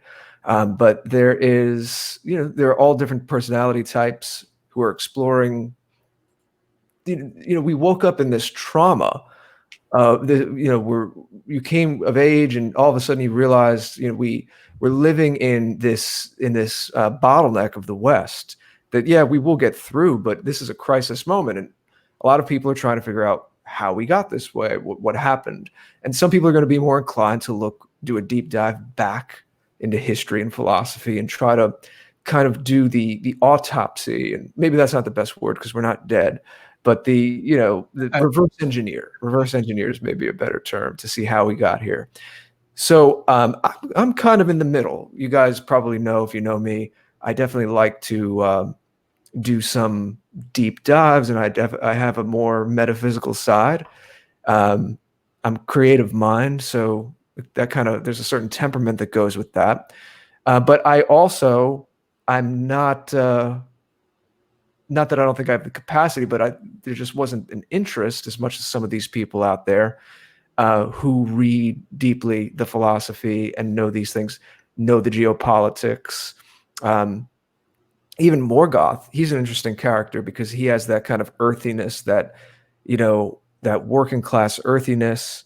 But he's a guy who has gone and read some philosophy, and he kind of mixes that. So it's very interesting. I haven't gone and immersed myself in the history of philosophy or geopolitics. So I can't say. I did listen to Keith Woods on Unwashed, and I did find him to be, from that interview, so I'm not commenting on his whole corpus of work, I'm commenting on that interview, I found him to be someone who I think is genuinely, doing his best in good faith to find the answers, and someone who's nuanced. I've heard some criticisms about looking at other cultures and maybe exaggerating their, how much we need to be looking to them as an example right now. But I didn't find that, at least not in that interview. And then I shared something today when he was on Strike and Mike. They were talking about China, and I shared that on Twitter. Most people got it. Some people didn't, and thought that I was being an apologist and that they're pro-China. But I said I didn't find that clip pro-China. But I'm trying to do some new things. I'm trying to make my own. I'm more interested in culture creation, artistic creation. So I know there's a certain expectation that we, being that we're up here, we comment and we're part of the scene and we know what everyone else is doing. I can't watch. I wish I could watch more. I don't watch every single video that everyone makes. I simply don't have the time. I wouldn't be able to be, I'd just be sitting there consuming, and I need to be making my own things. So having said all that, just because people are discussing philosophy, I don't want to jump on them and, go down their throats. So I issue that word of caution. Oh, right. I will. Sorry, Jared. Well, what say you? You didn't. Yeah, I'll jump on that. I pulled up that just to see the number, and we have over there 350 people talking about philosophy, and how many are watching here talking about getting advice on how to actually advance white well-being, on how to actually get ahead, how to actually recapture our destiny, how to move from A to Z. So that is part of the problem. Now, there are somebody over on gardening. I can't read that name, but wrote the statement that there needs to be different levels for different people. It's like different grades, and it's not like in schooling that you are familiar with, where you start off and you don't know the ABCs, and so you learn the ABCs, abecedarian learning there at the beginning, ladies and gentlemen. I think HB 2014 added a vocabulary alert when I used infectivity. Now we can use that one as well. But and then you move upward, to things like algebra, and then you go to trig, and philosophy, and then all of these sorts of different things as you move up. That's not the real world. That's not how the real world works. The real world works quite differently. A lot of people start off in the kindergarten is talking about Hegel. That's where a lot of folks get started. That's not where you end up. There were times, you all have heard me talking about this many times before, where I said, for the longest time, year after year after year, I would complain at these conferences that we would attend, these meetings that we would attend, because I would say, this is also pedantic. You all are also pretentious. You're so smart. You're all so erudite. You're citing all of these kinds of things. You're trying to outdo each other, showing each other how much more you know about this philosopher or that period in history or this totally remote thing that has next to no connection whatsoever. Only if you strain it as far as you possibly can to our circumstances. And meanwhile, while all of you brilliant people are focused on outdoing each other and preening yourselves, looking so intellectual, the anti-whites are in some other city and they're planning about how to slit your throat. And that's why we lose. And they didn't like hearing that. And I'm sure that I like Keith. He came on PWR, and great guy, and gave some great responses to the news. I got nothing against Keith. I liked every moment that I spent with him chatting before, during, and after the show. I like what other folks have to say about him. A lot of people say he's a great guy. I think he's a great guy. But here's the problem, is that we need to come to the truth about the real world, about the white positive sphere, if we're going to survive. And if I lie to you all, then it demonstrates that I have no care for you whatsoever. So I've got to tell you the truth. And the truth is that the bottom, where you get started, is with endlessly citing rare periods in history and philosophers and that, all of that sort of stuff. It's garbage. You know, once you move on to, okay, how do we actually recover what we've lost? How do we actually recapture our destiny? How do we actually make things happen? People, very bright people, have been talking about these things and preening themselves. I have met people that you all will never know of, because for various reasons, they don't want to be known publicly. Who have photographic memories. And I have sat and watched these people cite not 2 or 3 or 5 or 6 different philosophers and bizarre events in history, like the rain season in Bavaria, the rainy time of year in Bavaria during the whatever revolt, and then all of this kind of stuff. But scores and scores of different events, philosophers reciting their verbatim, the things that they said right in front of me, as though they had the textbooks right in front of me. They have done nothing with their lives. They have done nothing for our people. That is kindergarten tier. That's where you get started. That's where people think, okay, I don't quite understand what's going on. And you need not, though, get trapped there. Now, for the totality, if you are in service to white well-being and you do want to know, there's nothing wrong. It's absolutely fantastic to broaden your knowledge of different events in history and the works of different philosophers and at different periods in history. That is a magnificent thing. You want to be a well-rounded person, just generally speaking. And so indulging that sort of thing to learn that is nothing wrong with that. That's a wonderful thing, and more power to you. But very often I see the endless names that appear to the tune of hundreds or thousands, etc. They don't then appear places where people are talking about pragmatic things that we can do to recapture our destiny. They want to sit around and intellectually masturbate all day long. And it is sickening. And it needs to be talked about in a mature way, as I just did. There's no animus toward any of these people that want to just endlessly talk about philosophical things and they don't want to do something pragmatic. But there is a problem when these people aren't saying that, hey, we just had a fantastic conversation about Hegel, but you know what? You really should also engage in the real world. You should actually also, there's a program out there called Going Free, and they've, by the admission of 5 different people live on their shows, have talked about getting off of the path to suicide. 2 babies born, 2 more babies on the way as a consequence. Guy came, I'm not going to give his name because I don't know if he wants to be known, but in person, I've had many on the streams say got off drugs, got off of alcoholism. I had a guy personally tell me at the conference that he was an alcoholic, couldn't get away from it, and even with AA wasn't effective, but Going Free has gotten him off of alcoholism. So what is that to say? That is to say that we are actually changing lives.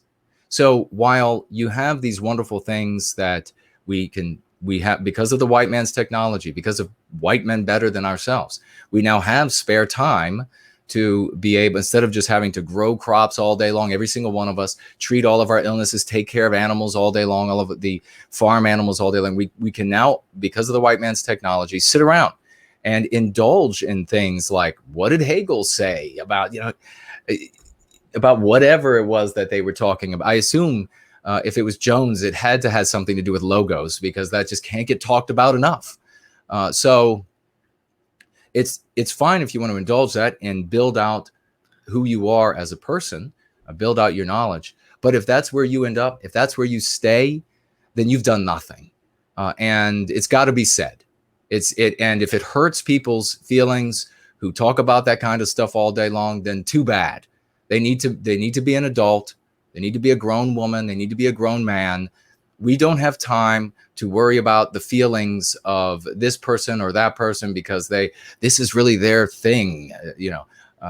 We need to be saving the lives of our most vulnerable members. We need to be ensuring that people will be able to have, whites will be able to have spare time to talk about Hegel in the future. Because if we don't recapture our destiny, they won't be talking about anyone, much less Hegel.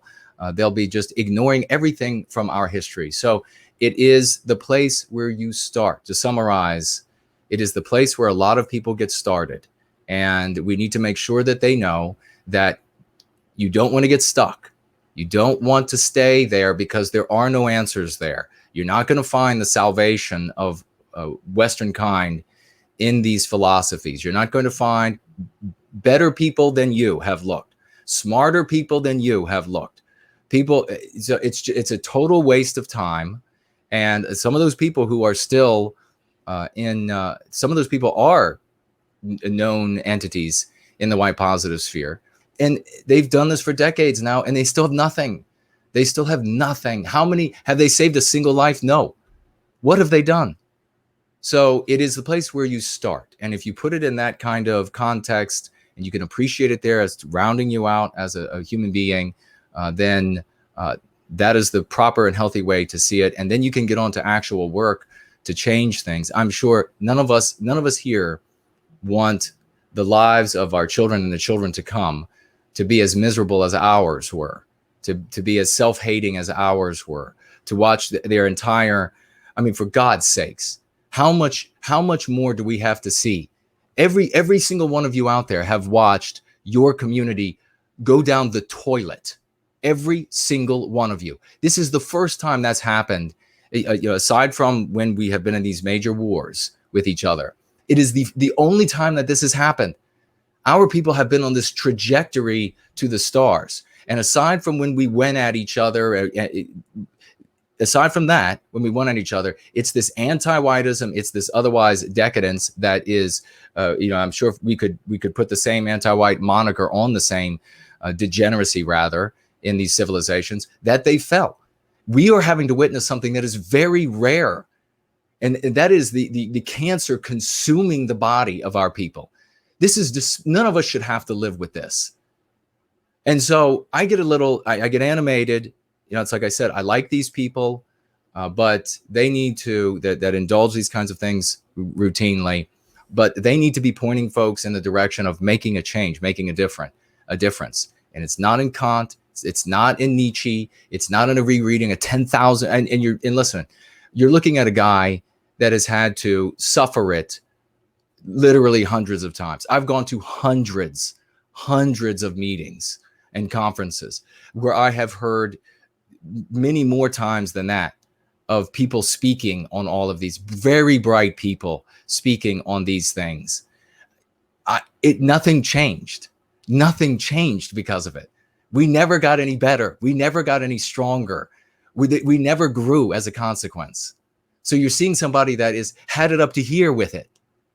So if you understand that as well, you see my animation. I'm actually holding back quite a little bit because I think, at some point we may have to wonder why, like with Matthew Heimbach, we know that a person came in that was concerned only with Matthew Heimbach, primarily with Matthew Heimbach, whether his caring for the white race was a distant second or fifth or whatever it was, he was just an egoist. He should have been rejected from the start. So if you have people who are in this sphere and they have big audiences, mega audiences, and they're not talking about the treatments that are being successful, they're not saying, whoa, look at this is amazing. They are just building and building those audiences so that they can get more eyeballs on them, more attention, more money on them. There comes a time that we have to say, do we have an egoist here? Because if we were cancer researchers, surely if we started solving one of the cancers out there, other cancer researchers would say, my God, they're onto something over there. Has anybody looked at that? So if it's not happening, that's going to call into question the motivations of some of these people. And the day may come when we have to call out the Matthew Heimbachs of the white positive sphere who remain. And so that was Jared, I hadn't read that question before I tossed it over to you. What I had done in my mind was I said, I'm just going to toss the very next question over to Jared, whatever it is. And then I read it. So I hadn't meant to put you on the spot like that. Well, let me just say a couple more things on that. First is from the audience's perspective. If it's just highbrow entertainment, you have to ask yourself what you're doing with that. Because, and again, I'm a very curious person, so I've had to watch myself with this, where I sometimes listen to things, I listen to this, I listen to that, and then I realize, well, okay, that's interesting. Maybe I'll remember a little portion of it, but how has it really improved my life? Was it really just a higher brow version of entertainment? And aside from just using that like a little bit in your free time to blow off steam, you really want to be careful about how you use your time. So if you're just using it to pass the time, it's just a more intelligent way some people just zone out on TV. You really have to look at that and catch yourself. And as I said, I've had to do that with myself at times as well. Sometimes I watch things being in this sphere, as I was saying before, trying to at least be up on some of the material out there. But I have to really respect my own time, my own ability to create, how effective I want to be with my time in this life. And you, just like anything with surfing the internet, you can get caught up in YouTube videos, and just because you're watching intelligent highbrow stuff, that doesn't ultimately make it more valuable. So having said that, I do want to put out a call to the audience. If you're someone who watches our stuff, but also watches the kind of thing that we're talking about, what are your impressions? I'd love to hear from you. I'd love to hear how you think these things might be effective. Jason, to your points, now you've been to these meetings and you've met a lot of these characters who, as you said, really just were spinning their wheels and that didn't go anywhere. And that's, your experience is very valuable in that. And it was fascinating listening to you. I know we've talked a little about that privately as well. But that's something to really, you can't argue with that. So I get it. And I agree in spirit with what you said. What I was saying was, when I heard the question, I was just making sure, someone, not to say the question was asked in bad faith. It's a perfectly legitimate question. You're curious what we think, but we do have to be careful about things taken out of context, and things get back to people, and all of a sudden there's this bad blood, and there doesn't need to be, between different content creators and people that are up there. And I was like, well, let's just not just get into this thing like, oh, listen to these guys over there talking about Hegel. Yeah, these schmucks. I want to make sure we didn't get into that. Jason, you're absolutely right to be doing constructive criticism. My one thing is, there are still going to be, this is just to underscore what I was saying before, there are still going to be those people who take that higher level thinking, and then there's going to be a process of funneling it down, and different minds funnel these ideas down, eventually distill it into a more practical level. So you have Ricardo Duchesne, who's been on our show, Kevin McDonald, who we've spoken to on when it was Tutar, and hopefully we'll get to speak to him one day. And I know he's someone that you know. These are guys who talk about Hegel. These are guys who have looked at philosophers, and they might look at this higher brow stuff or more academic approach, but are able to then get us down to these ideas where we could say, very, very simply, a lot of people in our spheres now know, well, one of the reasons that we trust each other is because of those cold winters, or the kind of work that Ricardo Duchesne did, as he spoke about when he was on our show in August, to say, well, he studied enough history to show that there are character traits that persist in our people that transcend different political movements or economic movements, etc. So sometimes you'll have these discussions of philosophers, and unfortunately, it's probably a minority of the time. But I am curious what you think of this idea where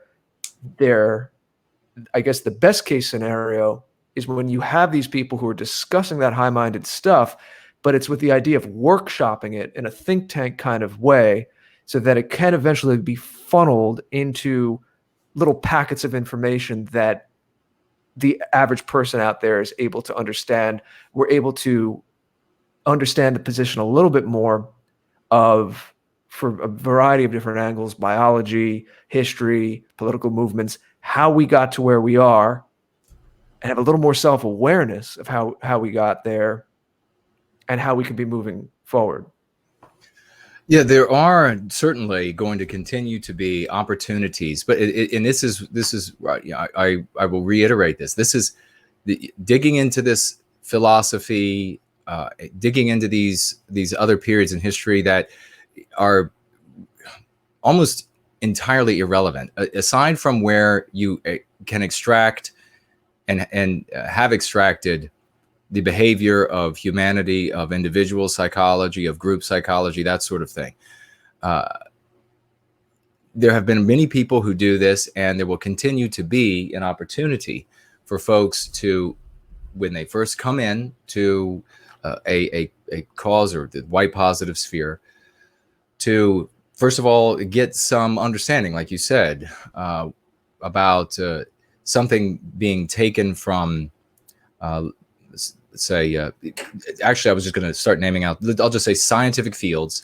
And then we narrow that all the way down to, all right, well, because of the cold, we are more trusting. Once you learn that, though, and once you see some of the intellectual undergirding of this, you need to get started doing something. And if you want to go back from time to time and explore, just as I say, to broaden out your intelligence, or rather your education, not your intelligence, but your education. If you want to do that, then more power to you. But squatting in this is what ends up happening. That's the big problem. So we do need, and this is the thing though, we have had very bright people, very educated, these academic peacocks with degrees and doctorates all over the walls behind them. And they have dug through the very bright people. I mean, look at Revelo P. Oliver. There's so many brilliant folks who have gone through these things, and they have combed out as much of the gems as can be combed out. So it really, I don't see, further exploration. I don't see a great many more discoveries to come out of the exploration of philosophy, the exploration of different events in history, than what our brilliant, and mind you now, in the history of the West, basic education was far superior, even all the way to most collegiate education today. We're talking about people like Revelo P. Oliver, who were just colossus compared to the intellectuals of today. I mean, the people like Oliver had the education at 11th grade that people who have doctorates who today even more so. So that's on one vein. I don't think there's going to be a whole lot new that's going to be. There's no, and part of it, there are different motivations to get into this. The folks get into it because they're powerless. And they think, well, somewhere in there is going to be abracadabra. And when I find it, then I'll have power, we will have power. And it's the exact same reason, although usually explored by very different people, that folks go into magic. They think, well, maybe, if I slit a chicken's throat and I combine the liver with the, whatever it might be, and then get a goat's hair, and then because I've read these things in some grimoire somewhere, that then I will become powerful. People are going to these places because they're coming from a position of powerlessness. So they have no money, they're insecure, a lot of different reasons that some people will go in and sit in these places rather than go in, as I've done, as many other people have done, and said, okay, I've learned what is there to be learned. This is a starting point for people. Now let's go out into the world to make things happen. Well, you can do, and you should be doing now if you're new, you should come in, and if you want to explore what was it, Hegel or whoever it was that they were talking about, if you want to explore that while going free, more power to you. Please do. If you don't know anything about Hegel, if you don't know where the intersections might be with the white positive sphere, then please do both at the same time. But we don't need anymore. We have proof of concept with going free. We don't need anymore to go searching for abracadabra in these different philosophers or periods in history, because you're just wasting your time. It's like saying, well, we know how to produce an M16 for the military, and so you want to get into being a soldier. So the first thing you're going to do is you're going to sit down and you're going to try to figure out how gunpowder works, and you're going to crack the riddle of gunpowder, crack the riddle of building guns from scratch and throwing a projectile at speed. You're going to go through all of this. No, all of that's been done. Somebody can put an M16 in your hand right now, and you can get to work on the battlefield. You don't have to figure out how to build an M16. It's been built. You don't have to figure out how to build a grenade. It's been built. You don't need to do all of these things because it's already been done. But if you want to figure out how to build an M16 while you're learning how to use the M16 and you're using it on the range, well, more power to you. That's, as I say, it's rounding out a person, making them more educated, and there's nothing wrong with that whatsoever. But you should never waste time, because it is a waste of time, and you're cheating yourself, you're cheating our people. If you are looking for abracadabra, whether it's in goat's livers or Hegel, you're wasting your time, and you are cheating yourself, and you're cheating all of us, because it's already been figured out. People have already been through it. And if you're just doing that, and regrettably, I'm guessing, I've seen this too many times now, that a great many people who were watch these streams, that's all they're going to do. They feel like they're doing something. And, as Mark has talked about this before as well, where these people, they're just coming up with excuses to not get out, to pass out, distribute leaflets, to talk to their neighbors, to build a community. They're just looking for an excuse. And this, for too many people, is one of the excuses. And regrettably, it then colors negatively those people who are looking into these subjects to educate themselves. And they're not squatting in it, and they're actually going out and distributing the leaflets. They're actually building community as well. So if you are building community, if you are going free, if you are helping Patriotic Alternative to grow, and then you go home and you crack open a book of Hegel, that's magnificent. It's much better than cracking open one of the modern magazines. It's much better. Please do that instead. But if you the knock is on the door and somebody says, hey, you want to go distribute leaflets with us today? And you say, no, I'm reading Hegel all day. You are just using an excuse to do nothing for our people. Let me say thank you to Seaver, who was reminding me about some super chats. I think he did that a couple of, I'm sorry, financial gifts. I think he did that a couple times, and I missed it. So thank you very much, brother, for that. And chat, this was we took a little more time than we thought we were going to, but it came up, and it's an important thing to address. Yeah. Especially if you dip a toe or have one leg, I don't know what kind of metaphor I want to use, one leg in one world and one leg in the other world, and you have some thoughts on this, send me an email. I'm curious what you think of this. I mean, certainly what Jason's saying, I'm 100% with you. You have to be doing something you have to have some thrust to it. So if you're getting into that philosophy, it should be energizing you ultimately to be doing something.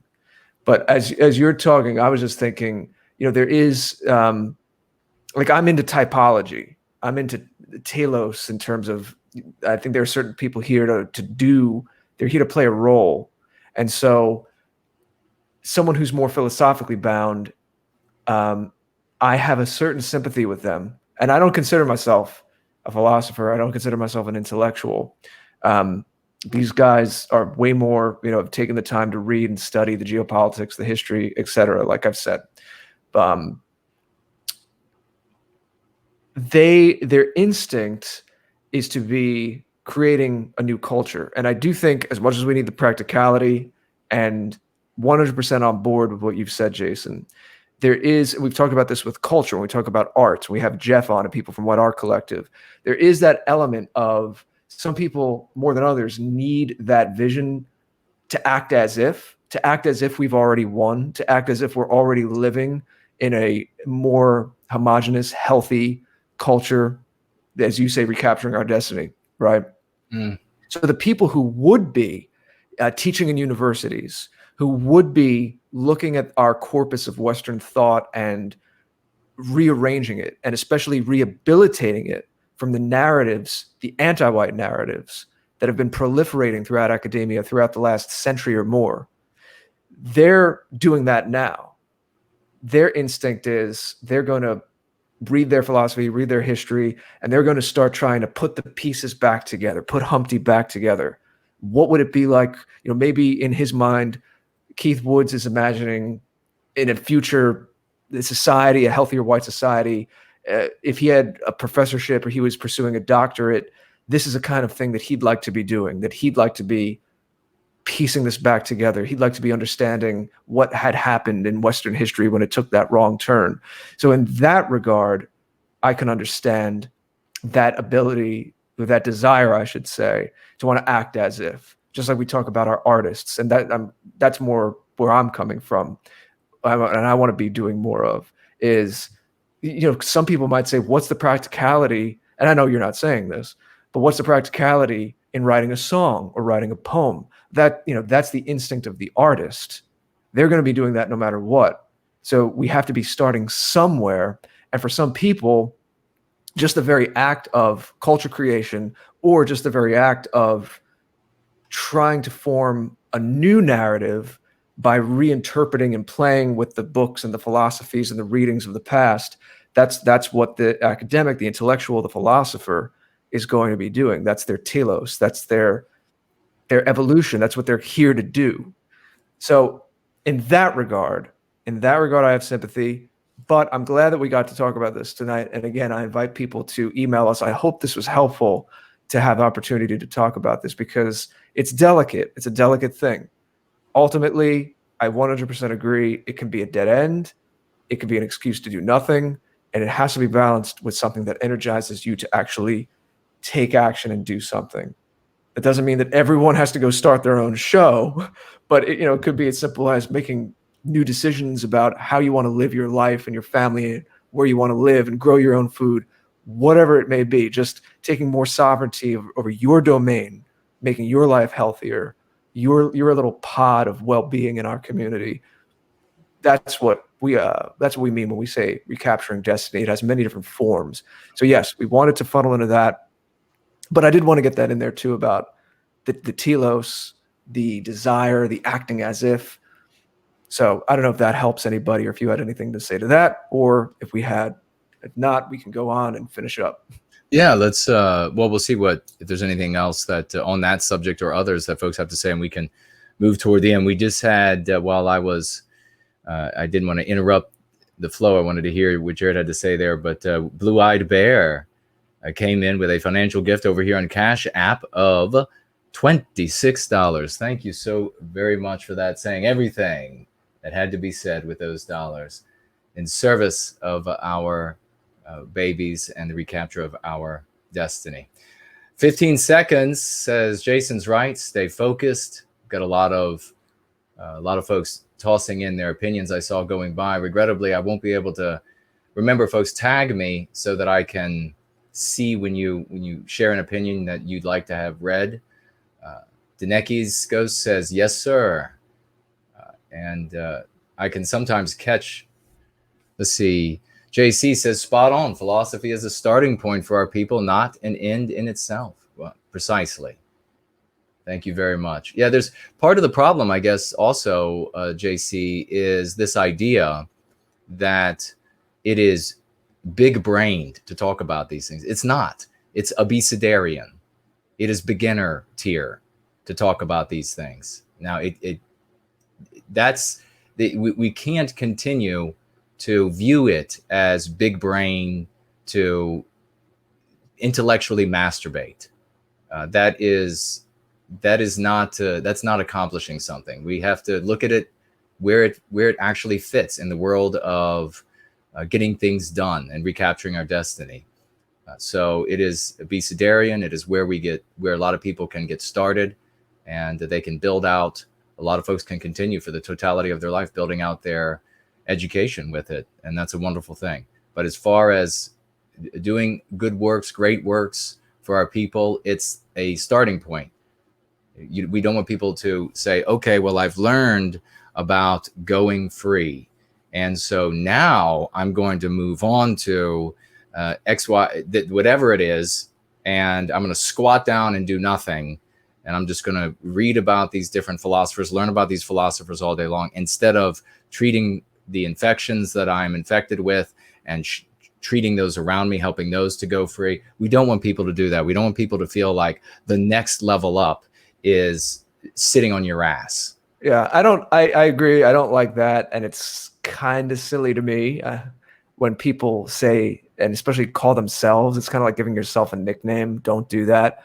Yeah. Big brained, like we're going to have a big brain discussion, unless they're kind of, taking the piss out of themselves a little bit. But if you're non-ironically saying we're going to have a big brain discussion, yes, I think we all know the most intelligent people can take the complex things and simplify them and explain them in a way that anyone can understand it. Precisely. Iron Blood says here that they were talking about logos, so that's, I guessed right. And thank you both for addressing this in a mature way. Well, you are most welcome.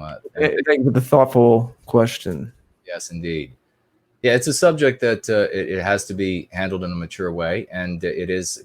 There's I made sure to point out, I like Keith. I like what Keith is doing. Jared likes Keith and what he's doing, and think he's a good guy, and nothing. And don't think that there's anything wrong with him focusing on philosophy at all, but just not to the detriment of getting something actually done. Mike says, make sure you're talking with your family. A lot of them might be freaking out, and we have the curatives to help them through this.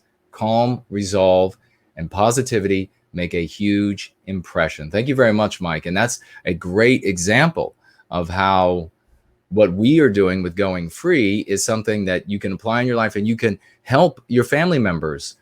You have a woman in your life freaking out, and you say, let me tell you about Hegel. You're going to get nowhere fast. HB 2014. I don't know if this is real. I disagree with No White Guilt. We need a Nietzschean, Evolian, Hegelian, Wozian, Spencerian dialectic that will recapture our destiny. Go to the stars. Thanks, HB, for chiming in with that. That was fantastic. Okay, just moving through here. I want to make sure we get the wrapping up. JC also says intellectualism. JC it says intellectualism is fine, but should never be a substitute for the biospirit. Reason and spirit must both work together. Amen. And I think that's the note that Jared and I were both trying to reach. Very well stated. We got smart people in this community, Jared. Let's see. I was saying like Trump. We have the best people. We have the best people. We have the best people in our streams. Best people. Best people. And it's easy. Right, it's easy to say when we actually do. I mean, look at some of the comments in some of the other streams. Okay. Yeah. You guys give a lot of love. I'll give love back. I don't know if I could be doing this. I mean, Jason's being able to be up here and be on a team with Jason is a big part of it. But I'll tell you, when I look at some of the comments out there in the peanut gallery and the wider internet, I don't know if I could do this week in and week out if it weren't for you all having a great community here. And yeah, people who are giving honest and well thought out, well-meaning, coming from a good place, commentary, participating.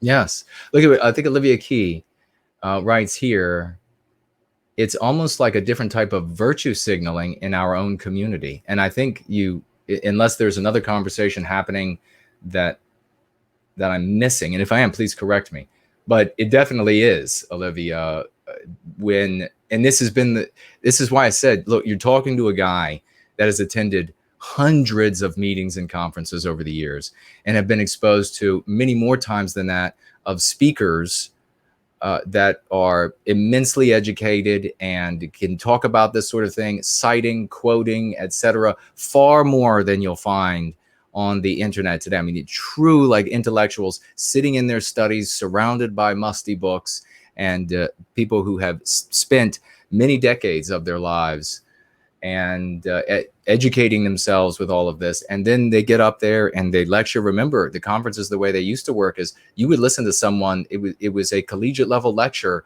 for several hours. A person would just lecture you in a monotone voice.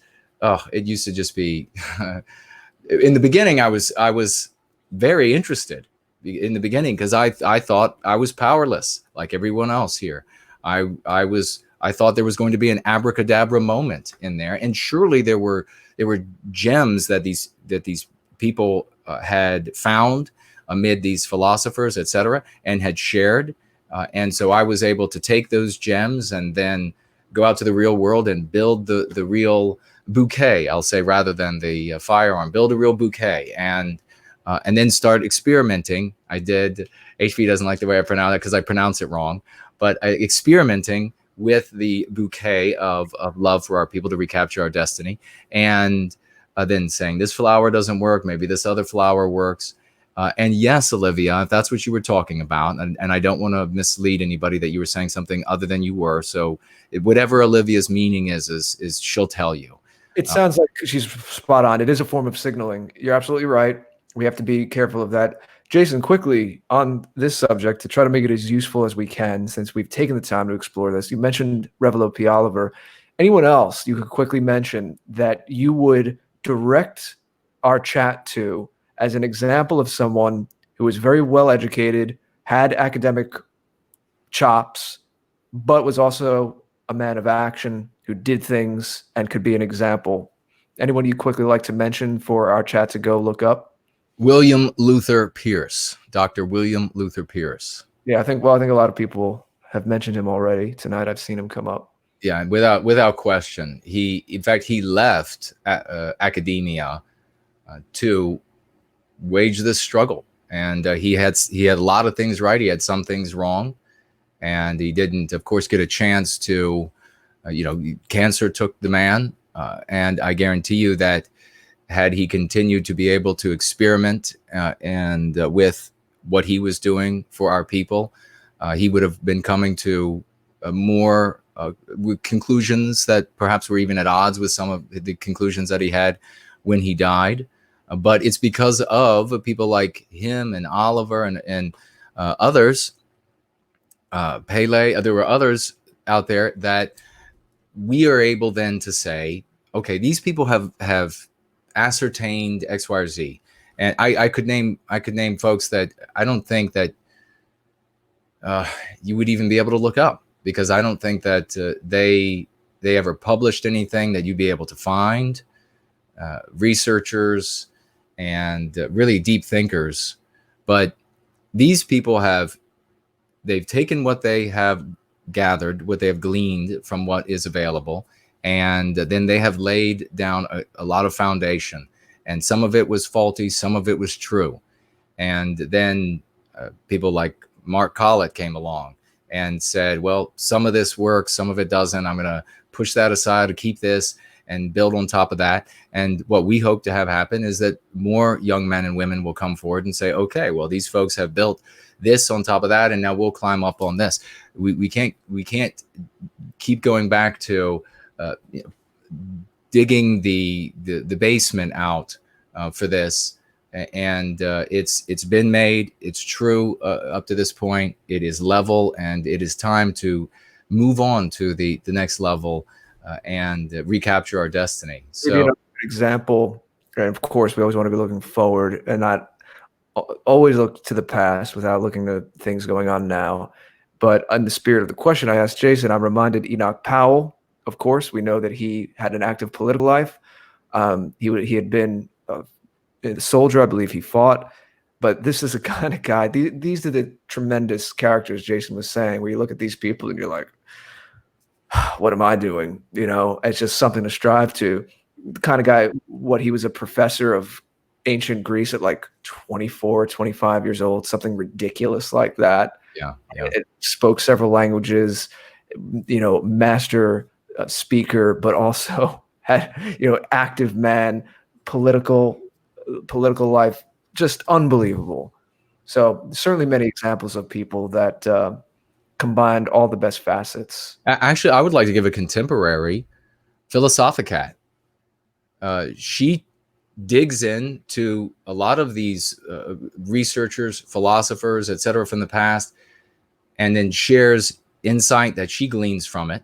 And at the same time, she actively tries to reach people with music to and all of the other projects that she engages in, acting with you and comical. So that's a contemporary right now who is doing both of these. She's not given up on taking the message to people to actually recapture our destiny, because she looks into some of these folks from the past and then pulls out some of the truisms and things of that sort that she can then share. So she's an excellent example, and that's going to be great. It's really going to irk the ladies who are suffering from some mean pathogens that make them loyal to their gender. So whenever I criticize a woman, even if I say something nice about them, they bristle.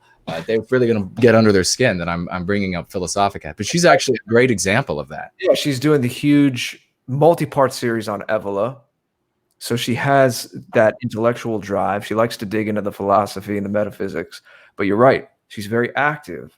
And she has been for a long time, not just in her public life, but just on the scene, you know, showing up at events, conferences. I know a little about that. So yeah, that's very good.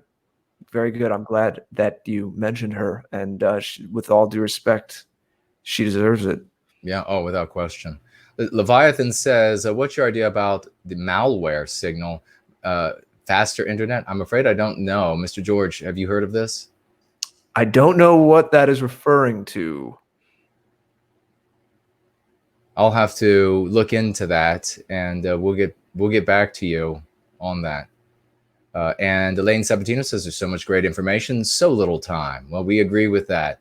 So little time. Gotta save our people. What is it? Jay Esom is here. Hello to you. She writes, "Go free is our range." Well, yes, that's right. I guess speaking to the other metaphor that I use. Ambriel says, "Hey, Jason and Jared, glad to listen to you gentlemen's live stream tonight." Well, thank you so much for being here. Let me see. Make sure. Iron Blood says Asha Logos is an example of a good intellectual who helps our people. So he's chimed in with a person. See, Jay Esom says we have our very own extraordinary living, breathing, warm-blooded philosopher, teacher, leader, and godlike emperor. How tall will Jason's statue? Oh, that's funny. Thank you so much for that. I didn't know what she was about to say at the end there. I was like, wait a second. Is this going to go somewhere? Okay. Oh, she's got an apple for me. Thank you so much. That's very kind of you to say. Let's see. I think we have another financial gift and just a couple more brief questions. And then Mr. George and I are going to get back to work for our people. Hansa says, quote, useful intellectualism, close quote, with a question mark. I'm not sure. Let me scroll up to see. Did you write anything else that would?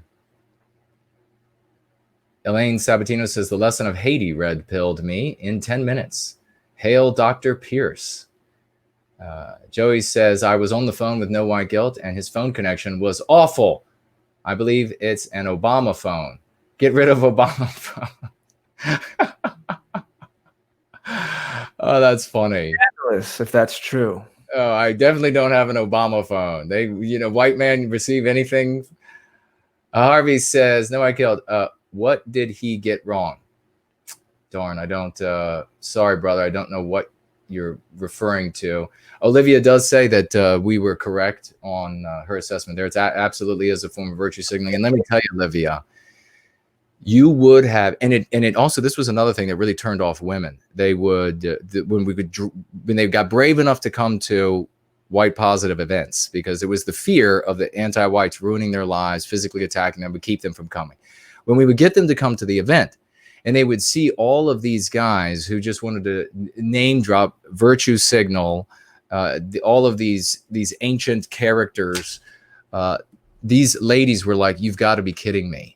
This has nothing to do with family. This has nothing to do with protecting my children. This has nothing to do with the future of our people. I'm leaving. Well, yeah, what a surprise. What a surprise.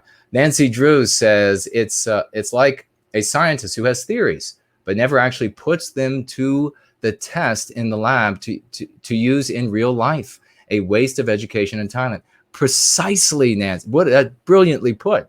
That absolutely is brilliantly put. Thank you for that.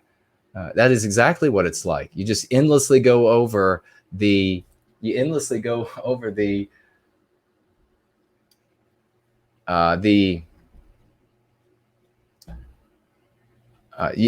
theories, and instead of putting them into the field, which is what I did. I went out there and I tried all of these different things on different people, and some things worked, but were not teachable. I couldn't pass them on. Other things didn't work. Some things worked and they could be taught so that others could then easily teach them to someone else. Those are the things that I kept. Those are the things that I continue to keep. That's why what we're building here continues to grow. It's alive. It continues to grow. It's alive like the families that we are building in the white, in service to white well-being. Bigot Smalls is very happy to see us. Thumbs up. And JC coming back with, we love you guys. You taught us well, with a graduation cap.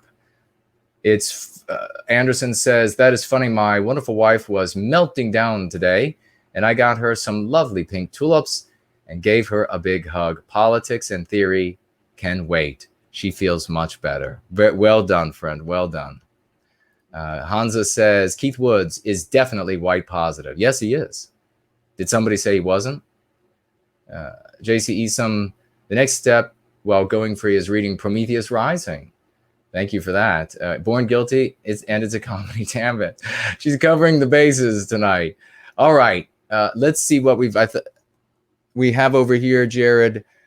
Wayne is gifting us $5. Thank you very much, dear friend. And writing, I'm moving to my own Shangri-La, he writes, to get out of this anti-white hellhole.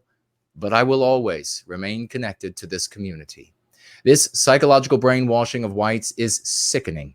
I never stop fighting. Go free. There's no other option. Any thoughts to that, Jared? Moving to your own private? That sounds like a wonderful thing, doesn't it? Your own private Shangri-La. I wonder what that means exactly. It's keeping it a little mysterious. But as long as you said you still remain connected, then all the best to you. Precisely. I endorse that 1,000% if we could up it that many times. Thank you very much for that, Wayne. Mark, having here a gift of $3 for us. Thank you very much, dear friend. And the verbiage, can you guys interview John Derbyshire? Potentially. I've met him plenty of times at conferences. And then he also writes here, also, what is your view on abortion for non-whites? Well, I don't think Jared or I would separate white and non-white abortion, but it certainly is a subject that is contentious, and I think that our people should absolutely not be. And I can't speak for the non-white peoples and what they feel that they should be able to do, but when it comes to our people, we should absolutely not be using abortion as a way to just continue having sex, just as a prophylactic of sorts. If now there's a difference when, for me at least, I think, where if there is a threat to the mother's life, or the child is going to be severely handicapped, leg coming out of its forehead or something, I mean, horrible things can happen, that we have to be able to have a way for somebody to fall short of perfection. Perfection is man and woman marry, and they have all the fun that they want to have. And when they're ready, they have a lot of little white, happy, brilliant babies that run around, and they love our people. Not everybody's going to be able to reach that perfection or reach that perfection with every child. And so we leave a little bit of room to fall short, but generally, absolutely not something to use as a form of birth control. Jared, I don't know if you had any thoughts on that. Yeah, I wish everyone well, but that's for them to work out in their communities. I don't really have thoughts on non-white communities and how they want to approach that. I think I know the spirit of the question with being strategic about things. I'm not going to go into all of that now. But I do believe that acting with honor and the energy that you put out, there is something to that. So even if one might argue that there's certain strategies involved with encouraging it here and not encouraging it there, I'm not going to encourage degenerate behavior or something that's anti-life. Degenerate's actually too weak a word. Yes, something that's anti-life is not something that I'm going to participate in, propagate, promote in general. And other than that, yeah, I think Jason said it well. It's not something that we want to use to, separating the act of lovemaking from the possibility of conception, reproduction, is something that's wreaked havoc on our society. I mean, that's the ultimate, that's the highest form, but there's been a lot of these of separating action from its consequences. It's yet another way that our modern world has kind of just caused all of these clefts where things should be holistic and together in a more natural environment, just like, and maybe not as quite a dramatic of a example. It's why processed food's bad for you, because your body's getting these like little bits that are extracted in a lab might be from food, might be sourced from food, but your body it's just a chemical to your body. It's like, what is this? And I mentioned that because, again, that might not feel like that's our biggest fish to fry, but I mentioned that because a lot of people will get the idea, they are familiar with that, but that really is a metaphor on many levels of life about what's going on in our world and how desperately out of tune we are with the natural rhythms and the way things work. And we're all tied up in it in some way. I don't live off the land somewhere. I'm not going to get up here and act like I do. But I've tried to be aware of it. I've tried to articulate it, share it with you so that we can start to navigate all this and to make choices in my own life relative to how I live to be as natural and in tune as possible. Something like abortion is certainly not that thing, unless, like Jason said, it's in extreme circumstances. But let's face it, the vast majority of abortions are not being performed because of extreme circumstances. So we don't always have to give that caveat. Right. Well, we'll do kind of a speed round for the questions. It's been a long after hours, guys. It has, but it's been actually, we have Truth Be Told over here on Gardening saying, I'm enjoying the civilized intellectual conversation. Well, thank you very much for that gratitude. So what we'll do is we are going to skip through the questions and we'll make sure to maybe give an answer, but it's going to be a brief one so that we can wrap this up and get back to work. I got to get back to work on Prometheus Rising, ladies and gentlemen. And of course, Jared always has secret projects going on, black projects. They're running parallel to all of the things that you all can see.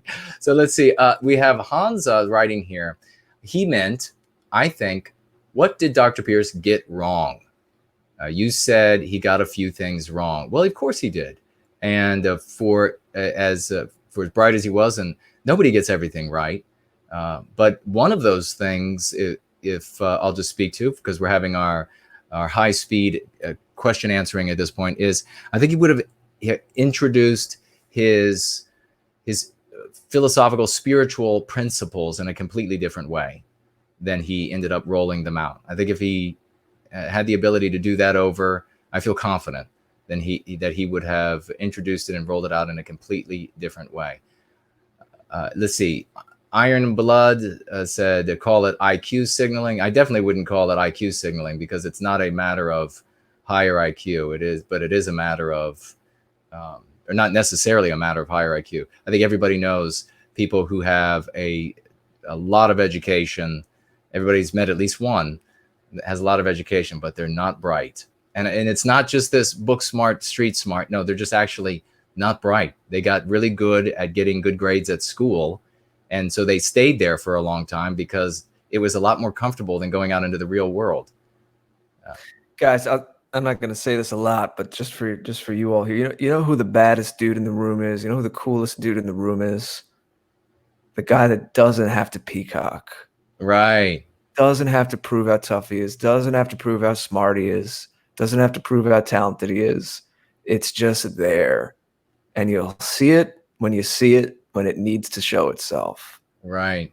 Men, take heed. Take note of that. Right. Precisely.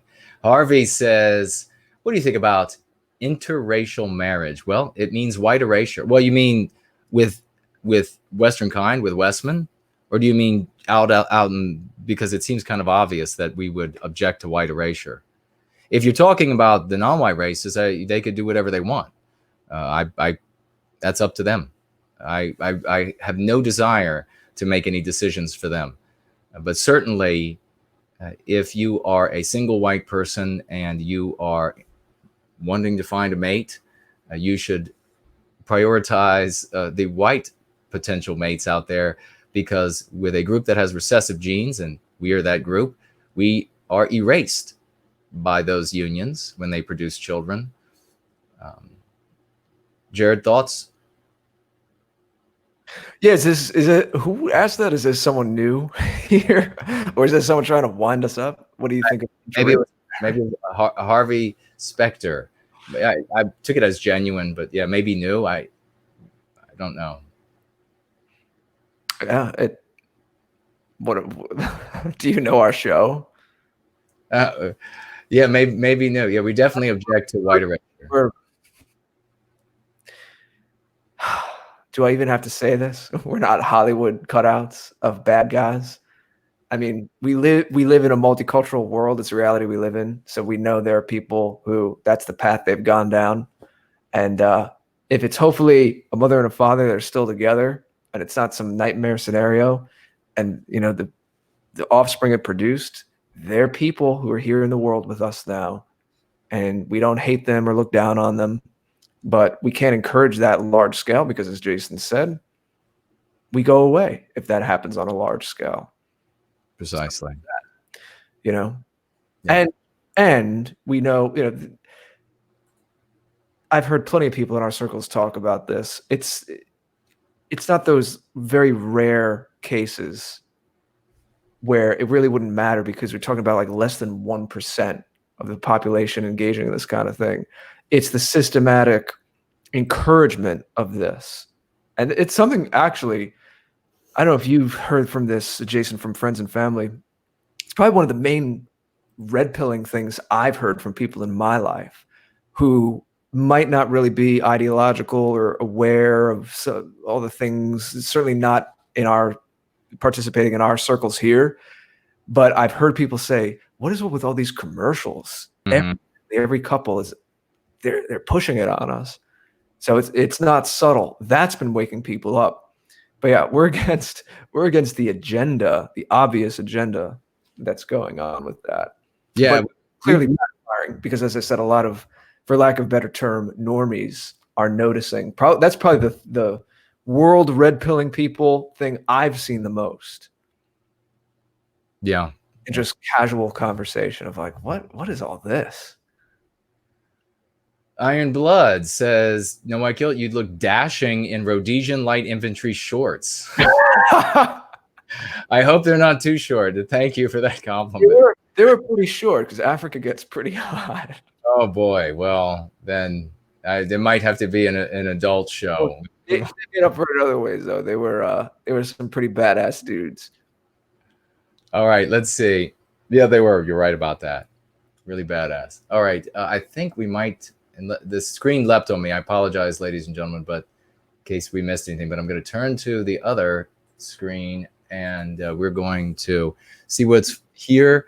Fifth Wave says, do you think it would be better for us in Europe to focus on intellectual white support first? Or I'm sorry, we've been talking about intellectualism.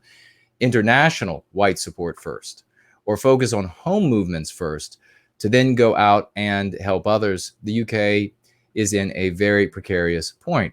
Well, they're not at opposition. They're not at odds. You have the position that, and I don't necessarily know how you would focus on international versus, home movement, because unless you're Mr. Pie and you're going underneath Fifth Wave Rising and you're saying, where do I want to put my millions?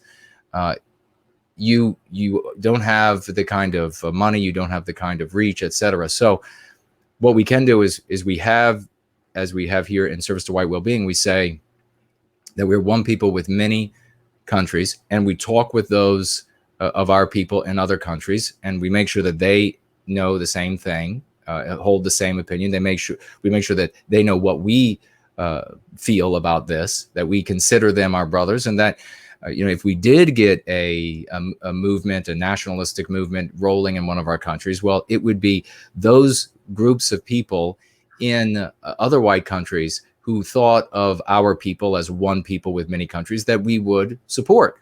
And what kind of support that would take would depend on what the group would be able to manifest. But as an individual, you're asking, and that is that hold the position and talk about it online, talk about it, because we talk globally here on the internet, that we are a single people with many countries. And that is what we're working toward, a great white ring that circles the globe, where we're never going to be hyper individualists again. There's never going to be a time when we say, well, this is going to be good for the Irish and bad for the Canadians, so we're going to make sure that the Irish are going to be able to get this at the expense of the Canadians. And I'm obviously talking about the real Canadians, the real Irish, the people who have Ireland and Canada in their biosphere. There never will be such a day when we recapture our destiny. We will ensure that it works out for the good of all of our brothers and sisters. So you hold that opinion and you have that online, and then you go out into your home land, your community, your neighborhood, your state, your province, whatever it might be, your parish, and you then spread white well-being, and it's going to come under many different rubrics. There, you might have a political party for a while in your area that is standing up for white well-being under whatever name that the party goes, and you work through that avenue, that vehicle, and then if that falls, you move white well-being into something else. So it is global, but you are working at the home level, your community level. Any thoughts there, Jared? And it looks like we have one more question. Well, I was laughing, obviously not at what you were saying. Imminent Rain is killing me in the chat, making these Chuck Norris type proclamations about me. Like, if Jared George has $5 and you have $5, Jared George has more money than you. Coming up with all this stuff. That's just one of them. So, pardon me. Imminent Rain, very funny. You're giving me again a kick out of this. But yes, briefly, just to what the question was stating, I think most of the people internationally involved in what we're involved in know that there is a solidarity among all of us who hold the Western spirit all around the world, and that there's no conflict in holding these things. Just like if I were to say to you on a smaller level, can you care about your family, but also care about your ethnicity? Obviously, these two things flow into one another in the same way your ethnicity and our wider racial, civilizational identity and experience operate the same way. Obviously, the things that are closer to you sometimes naturally feel more visceral.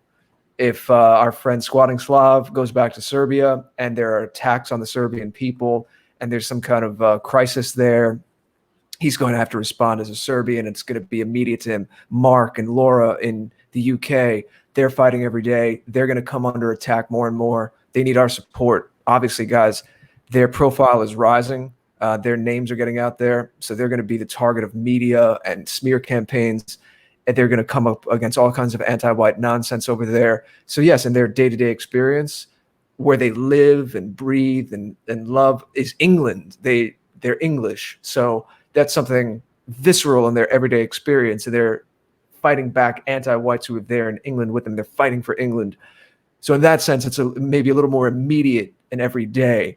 But there's still, I think we're all doing a lot of good work to show that there's no contradiction between that and our wider experience, as I said, as a race, as a civilization, as Western kind.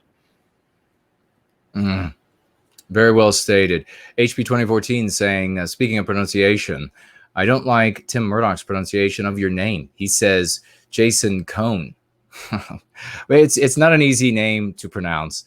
And for pronunciation purposes for English speakers in the books, I have it as Kuna, and it's actually Köhne. So it's a little different since it's a German name, but HB is big on the pronunciation, I've noticed. Yes, he's gotten big on that recently. We're grateful that he's keeping us sharp. White Rider says, no white guilt, all of us in the chat who are able should donate our Trump relief bucks into a white positive cause. I think you should. There's no way in hell at present that Trump could lose the election to the semi-retarded Biden. And by retarded, I mean superior to all of us, and certainly myself. There's just, unless something really bizarre happens between now and then, it is, by the way, exactly as I said thus far. I said Trump, by way of this impeachment, has inadvertently, so it wasn't his doing, but inadvertently made and I speculated that was this, something that Trump did, knowing, talking with these folks in Ukraine and asking what he asked, knowing that this would then make its way back, to the Democrats, and then it would be advanced as an impeachment process, would force the Democrats into using this crippled horse in the race. And that's what they've done, because the anti-whites in the midst of the Democratic Party, what they want to be able to do is to be able to say for history purposes that they were right. They want to rewrite the history books on Trump and what he did and who he was in 5 years after the second term, 10 years. That's more important to them, because they know if nothing changes, they'll still be writing the history, and they'll be able to say that Trump actually should have been removed from office, et cetera, did all of these sorts of things. If they take Biden out of the running, then the whole impeachment process loses the teeth to it. What was the reason for it then? If it was not to take out and to harm a political opponent, then there's no reason for it. The reasoning then is completely lost. And so they are stuck, as I said many months ago now, with Biden. So unless something really changes, your dollars are going to be much more valuable to those who are doing good things for white well-being than to the Trump campaign, because they're going to be able to skate backwards with a bag over their head and defeat this guy. I haven't given you public kudos, but let me just quickly say, you did call this. We were asked towards the end of Millennial in mid-December, when we both appeared, about predictions for the upcoming presidential election. I didn't really give a prediction. It's not really my thing. I don't often give political predictions. I know you don't position yourself as someone that does that much anyway, but you did correctly say, Jason, that Trump had backed them into a corner with the Biden accusing him, getting him enmeshed in the whole story around the impeachment circus, and that they would be locked in with him. And at first, didn't look like it was going Biden's way with the first few primaries, right? First few states. But now it is Biden. So everybody go back, look at Millennial Jason Köhne. You almost say it like there's a soft R in there. Yeah. That's how you do in the German, Köhne. Mm-hmm. Jason was correct about Biden back in December. So let's have a true Jason style. I'll say, I'll take the words out of your mouth. Let's have a round of raucous emojis for Jason. Chat, everybody. Thank you very much. I appreciate it. The man with the crystal ball. Well, and think about this. We're talking about the intellectualism and intellectual masturbation that these people get stuck in. We see the same thing with these folks who get stuck in politics. And there are content producers who do nothing but talk about politics, and they have a different prediction for all time every few days.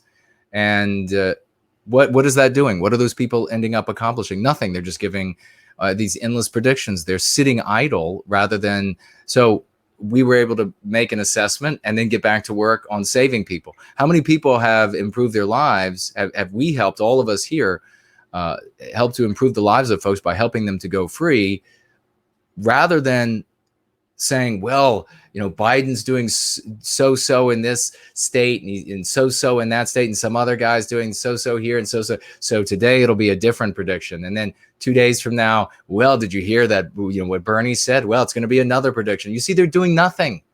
It's nothing. So we can get busy and save individuals, create a people out of a deracinated race, and we'll be the folks who pass through the eye of the needle. Final question, it looks like here, and it's been a spectacular night. And thank everybody for being here. It really ended up being something much more than Jared and I expected. This has happened not to this degree, but a couple times on After Hours. So, and thank you all, everybody. It's freewheeling, no breaks. These apostles of the salvation, the great white rising, these apostles who all joining us here tonight. Thank you so much, Mike Anderson. I am one of the gentlemen that you have helped, and Jared George. Thank you for that, Mike. That you saying Jared and I helped you. White Rider says, I have an excellent testimonial of victory against anti-whites in the workplace using the lexicon. That's fantastic. We look forward to you sharing that. We'll be getting out of here right now, but a big salute to you both for sharing those, because those are both testimonials, and that's magnificent. Iron Blood, final time. Speaking of gullible whites, are you a white guy? Because if so, we're going to set this up. That's from my speech. If you didn't see that, ladies and gentlemen, you'll have to. I love that. Check in and watch it. That was a funny part, but there's a lot of truth in that. There is indeed. We need that speech if you haven't, folks, and you'll know what we mean. We're not on the phone with each other doing business. Are you a white guy too? So I'm gonna make sure we set this up. Our nice business deal here. We gotta help each other out. We have to look out for each other. And precisely. We speak like that to each other. No, in general, no. But the people here do, and we have to spread that. Precisely. White Rider asks, how do I call in during the Going Free Show? Well, we'll talk about that during the Going Free Show. It's essentially Skype, and I hand out my Skype handle before the show, and you'll write my handle on Skype, and then with what you want to talk about, and then I will call you back. And that's essentially it. That's the crux of it. Links in the shadows. No White Guilt says, we will end this soon. And I know there is at least 40 minutes left. Damn, Jason. I say the same thing in the bedroom. Anyhow, let's go to Tall Kevin's last. That trade-off. That's right. Tall Kevin says, when a family member or an acquaintance who is an anti-white vague is a victim of a non-white, so a family member or friend who is a victim of some sort of crime, I guess, or victim in any way that is committed by a non-white person, is there an amount of time you should let that person process the victimization before you speak to them about going free, Mr. George? 21 days. Now, obviously, it's a good question. I've never heard that one. It's going to vary, of course. I would say this: you have to take in the severity of what happened and how the person is processing it. If they're sustaining injuries, nursing injuries, or in a hysterical emotional state, then probably not. Just like anything, you want to use your social sense to tell when there's at least a good amount of receptivity there. So as soon as you see that there's some stability and there's some receptivity, not okay. If they're vague, when I see receptivity, we know that what you might introduce is going to jar them no matter what. So I know that in that, absolute terms, you might say they're never going to be receptive. I mean, that they'd be receptive to a challenging conversation about whatever it might be. When they're in a stable enough physical and emotional state where they'd be receptive to having some kind of a challenging conversation, that's your mileage is going to vary, but look for those signs and then speak accordingly. Brilliant question and brilliant answer, Tall Kevin and Mr. George. The scenario, of course, I'm just going to underscore, has everything to do with the individual, how well you know that individual, how intimate is that relationship, what kind of mentality does that person have? Are they very fragile? What kind of victimization did they suffer? In general, if it is, say, let me just throw something out. If a person is, let's say, mugged in the part of town that you, by a non-white person, and you said, look, that part of town not safe, don't go there. And they said, well, what's wrong with it? And you said, well, look, you know, it's not exactly representative of our biospirit. It might be an unsafe place to go. Well, nothing's ever happened. And of course, this is, I used to call this, because I've seen it happen, regrettably, with so many of our white women. More often, it's happened with our men as well, I've heard, but so many of our women. And they say this, well, a place is safe until they personally get victimized. Doesn't matter what the population is like, doesn't matter the data. And so I used to refer to it as the white woman's disease, even though some white men I've had the conversation with as well. But this person goes, they get victimized. If it is, yeah, I would go to the person probably within almost any level of fragility pretty soon, within a week. If I was in their presence, I would probably say, you got mugged there. That is exactly what I was trying to prevent from happening to you. And thank God you weren't also raped. Thank God you weren't maimed. Thank God you weren't murdered. Now, I would leave it with this is what I was trying to prevent from happening because I care about you, and not go any deeper at that moment, then come back a little later with some more info. But just to say in that moment, like, this is what I was trying to save you from, and to say that there are people out there that are saying these things, that they say you don't go to this area because of the biospirit is completely different. And these people are acting in accordance with what is perfectly natural for them.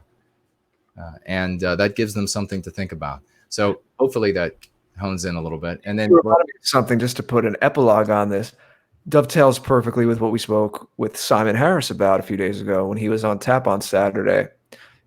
Jason, what you just said reminded me of his method, a little bit different. We were talking about red pilling people, but you just go, when you teach people, just a little bit above their competence level. So what you were saying, Jason, about you just kind of drop that in. I mentioned not to go to that part of town. This is what happened. Thank God it wasn't more. And then just kind of let it be. And maybe they'll come to you. Maybe they'll need to stew with it and think about it. But you just give them a little bit more. You don't hit them with everything. You don't bring out revisionist history books all of a sudden and say, okay, now's my chance to just pile it all in. And, everything I took 10 years, 5 years to learn, I'm going to hit this person in one afternoon. But just that little bit above their comfort level, and then back off. Right. Let them marinate with it a little bit. And then another touch point a few days later. Just have these touch points and just put the carrot a little bit further. But Simon Harris was speaking about how he studied psychology. He was a teacher for many years, and how that you want to challenge people where you just go a little bit above their competence level. That's how people learn. That's how people grow. Yeah, precisely. It's really about getting to those little pieces of information, and not, because remember, when someone is victimized, if they're victimized in a way, and in this specific example, we're talking about victimized in a way that it was a decision they made, they are having to confront the error of their thinking. And so that is very tough. Now, if you're in a completely different scenario where the person has been victimized and it's not an error of their thinking, you can go more aggressively because it's not challenging who and what they are. Imminent Rain has been I've just discovered here in the closing minutes of the show, saying some hilarious things. I didn't want to distract you, Jason, but I had to copy and paste one of his things into our private chat here. You keep seeing me laughing. He is killing me. Imminent Rain, you are on fire tonight. He is on fire tonight. Hysterical. I told him that I want a collection of these written out. We should have like a running web page, but we can put it on the afterparty.tv if we collect enough. By the way, Philosophicat, her ears must have been ringing. We were talking about her a little while ago. She is in the chat. Great to see you. We'll have to find the timestamp because it just kind of came out. We're not trying to score points or anything, Philosophicat, but you were spoken of very highly, but it's all, you know us. It's all from the heart. It's all true. Yes, you'll have to find out from others what exactly we were saying. But I have to say that we'll have to read this. You wrote, Imminent Rain wrote, Jason grinds his coffee with his teeth and boils it with his rage. That is hilarious. And then I saw something else about not a beard under my chin, but another fist or something. This is funny. I wish I could come up on the spur of the moment with something equally I guess, laudatory of Imminent Rain, because this is a musician that is a genius, ladies and gentlemen. This guy puts together music that I tell you, they'll be music makers in the years to come, well, especially once we recapture our destiny. And he'll be one of the guys that they study in the future, without question.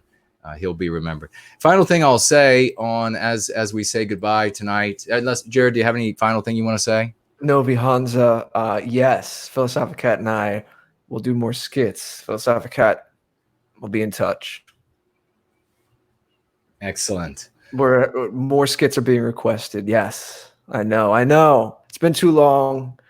I know. I was just trying to take care of things behind the scenes and clear the schedule, and now there's some more time. There's time, and now there's all these like little things I'm doing. You know, I'm trying to clear out the little things so that I can have a lot of time going forward in the future to be doing the big things I want to keep my focus on. Well, precisely. We get a final message here from Machiavelli Sucks that there are curfews in South Carolina. Well, things are getting hot with the pandemic, and we will keep you all abreast if you want to know that info as we move forward. But we'll also do these other things to get our minds off of that. So final thing that I will say for everybody, thank you so much, every single one of you, for being with us tonight and behaving like adults when we talked about some sensitive areas and asking pertinent questions, interesting, bringing up interesting subjects. Thank you for making us laugh. I liked the jokes in the chat as well. You all are heroes in the white positive sphere. We're the ones who are making a difference. You are heroes. You are not making excuses. You're not using your time to endlessly study, to endlessly sit on your hands, to endlessly whatever. You're not endlessly wait for, as they used to say, the old timers, the balloon to go up. Then you're going to, get out and make things happen. You're not one of these folks now who are saying, well, maybe it's going to happen with this plague now that it's suddenly all going to fall. When it suddenly falls, then I'm going to go out and do something. You're not one of those folks. You are coming in here with fabulous testimonies of heroes. You are the true heroes, the true knights of today. This is what a hero looks like. This is what a soldier looks like. This is what a healer looks like. We used to don, like in the picture here, used to don shiny armor. And in other places there, you have camouflage on. Here you are. This is an intellectual defense. You are an intellectual warrior against the intellectual warfare that is being waged against us. You are a lover. You are taking the message in love to our people. This is the true heroism of our day. These are the true sacrifices. And I could not be more honored to serve with you all, to serve with the likes of Mr. George, Philosophicat, HB, everybody modding. Thank you all today. Everybody in the chat, all of you apostles of the good that we are doing here for White Wellbeing, couldn't be a greater honor, and I couldn't be more in debt. And to end this, I guess, on a apropos note, if you have a friend that is mugged in an area that you said not to go to, and you're wondering what you should say to that person, definitely don't go up to her or him and say, let me tell you about Hegel. Night, everybody.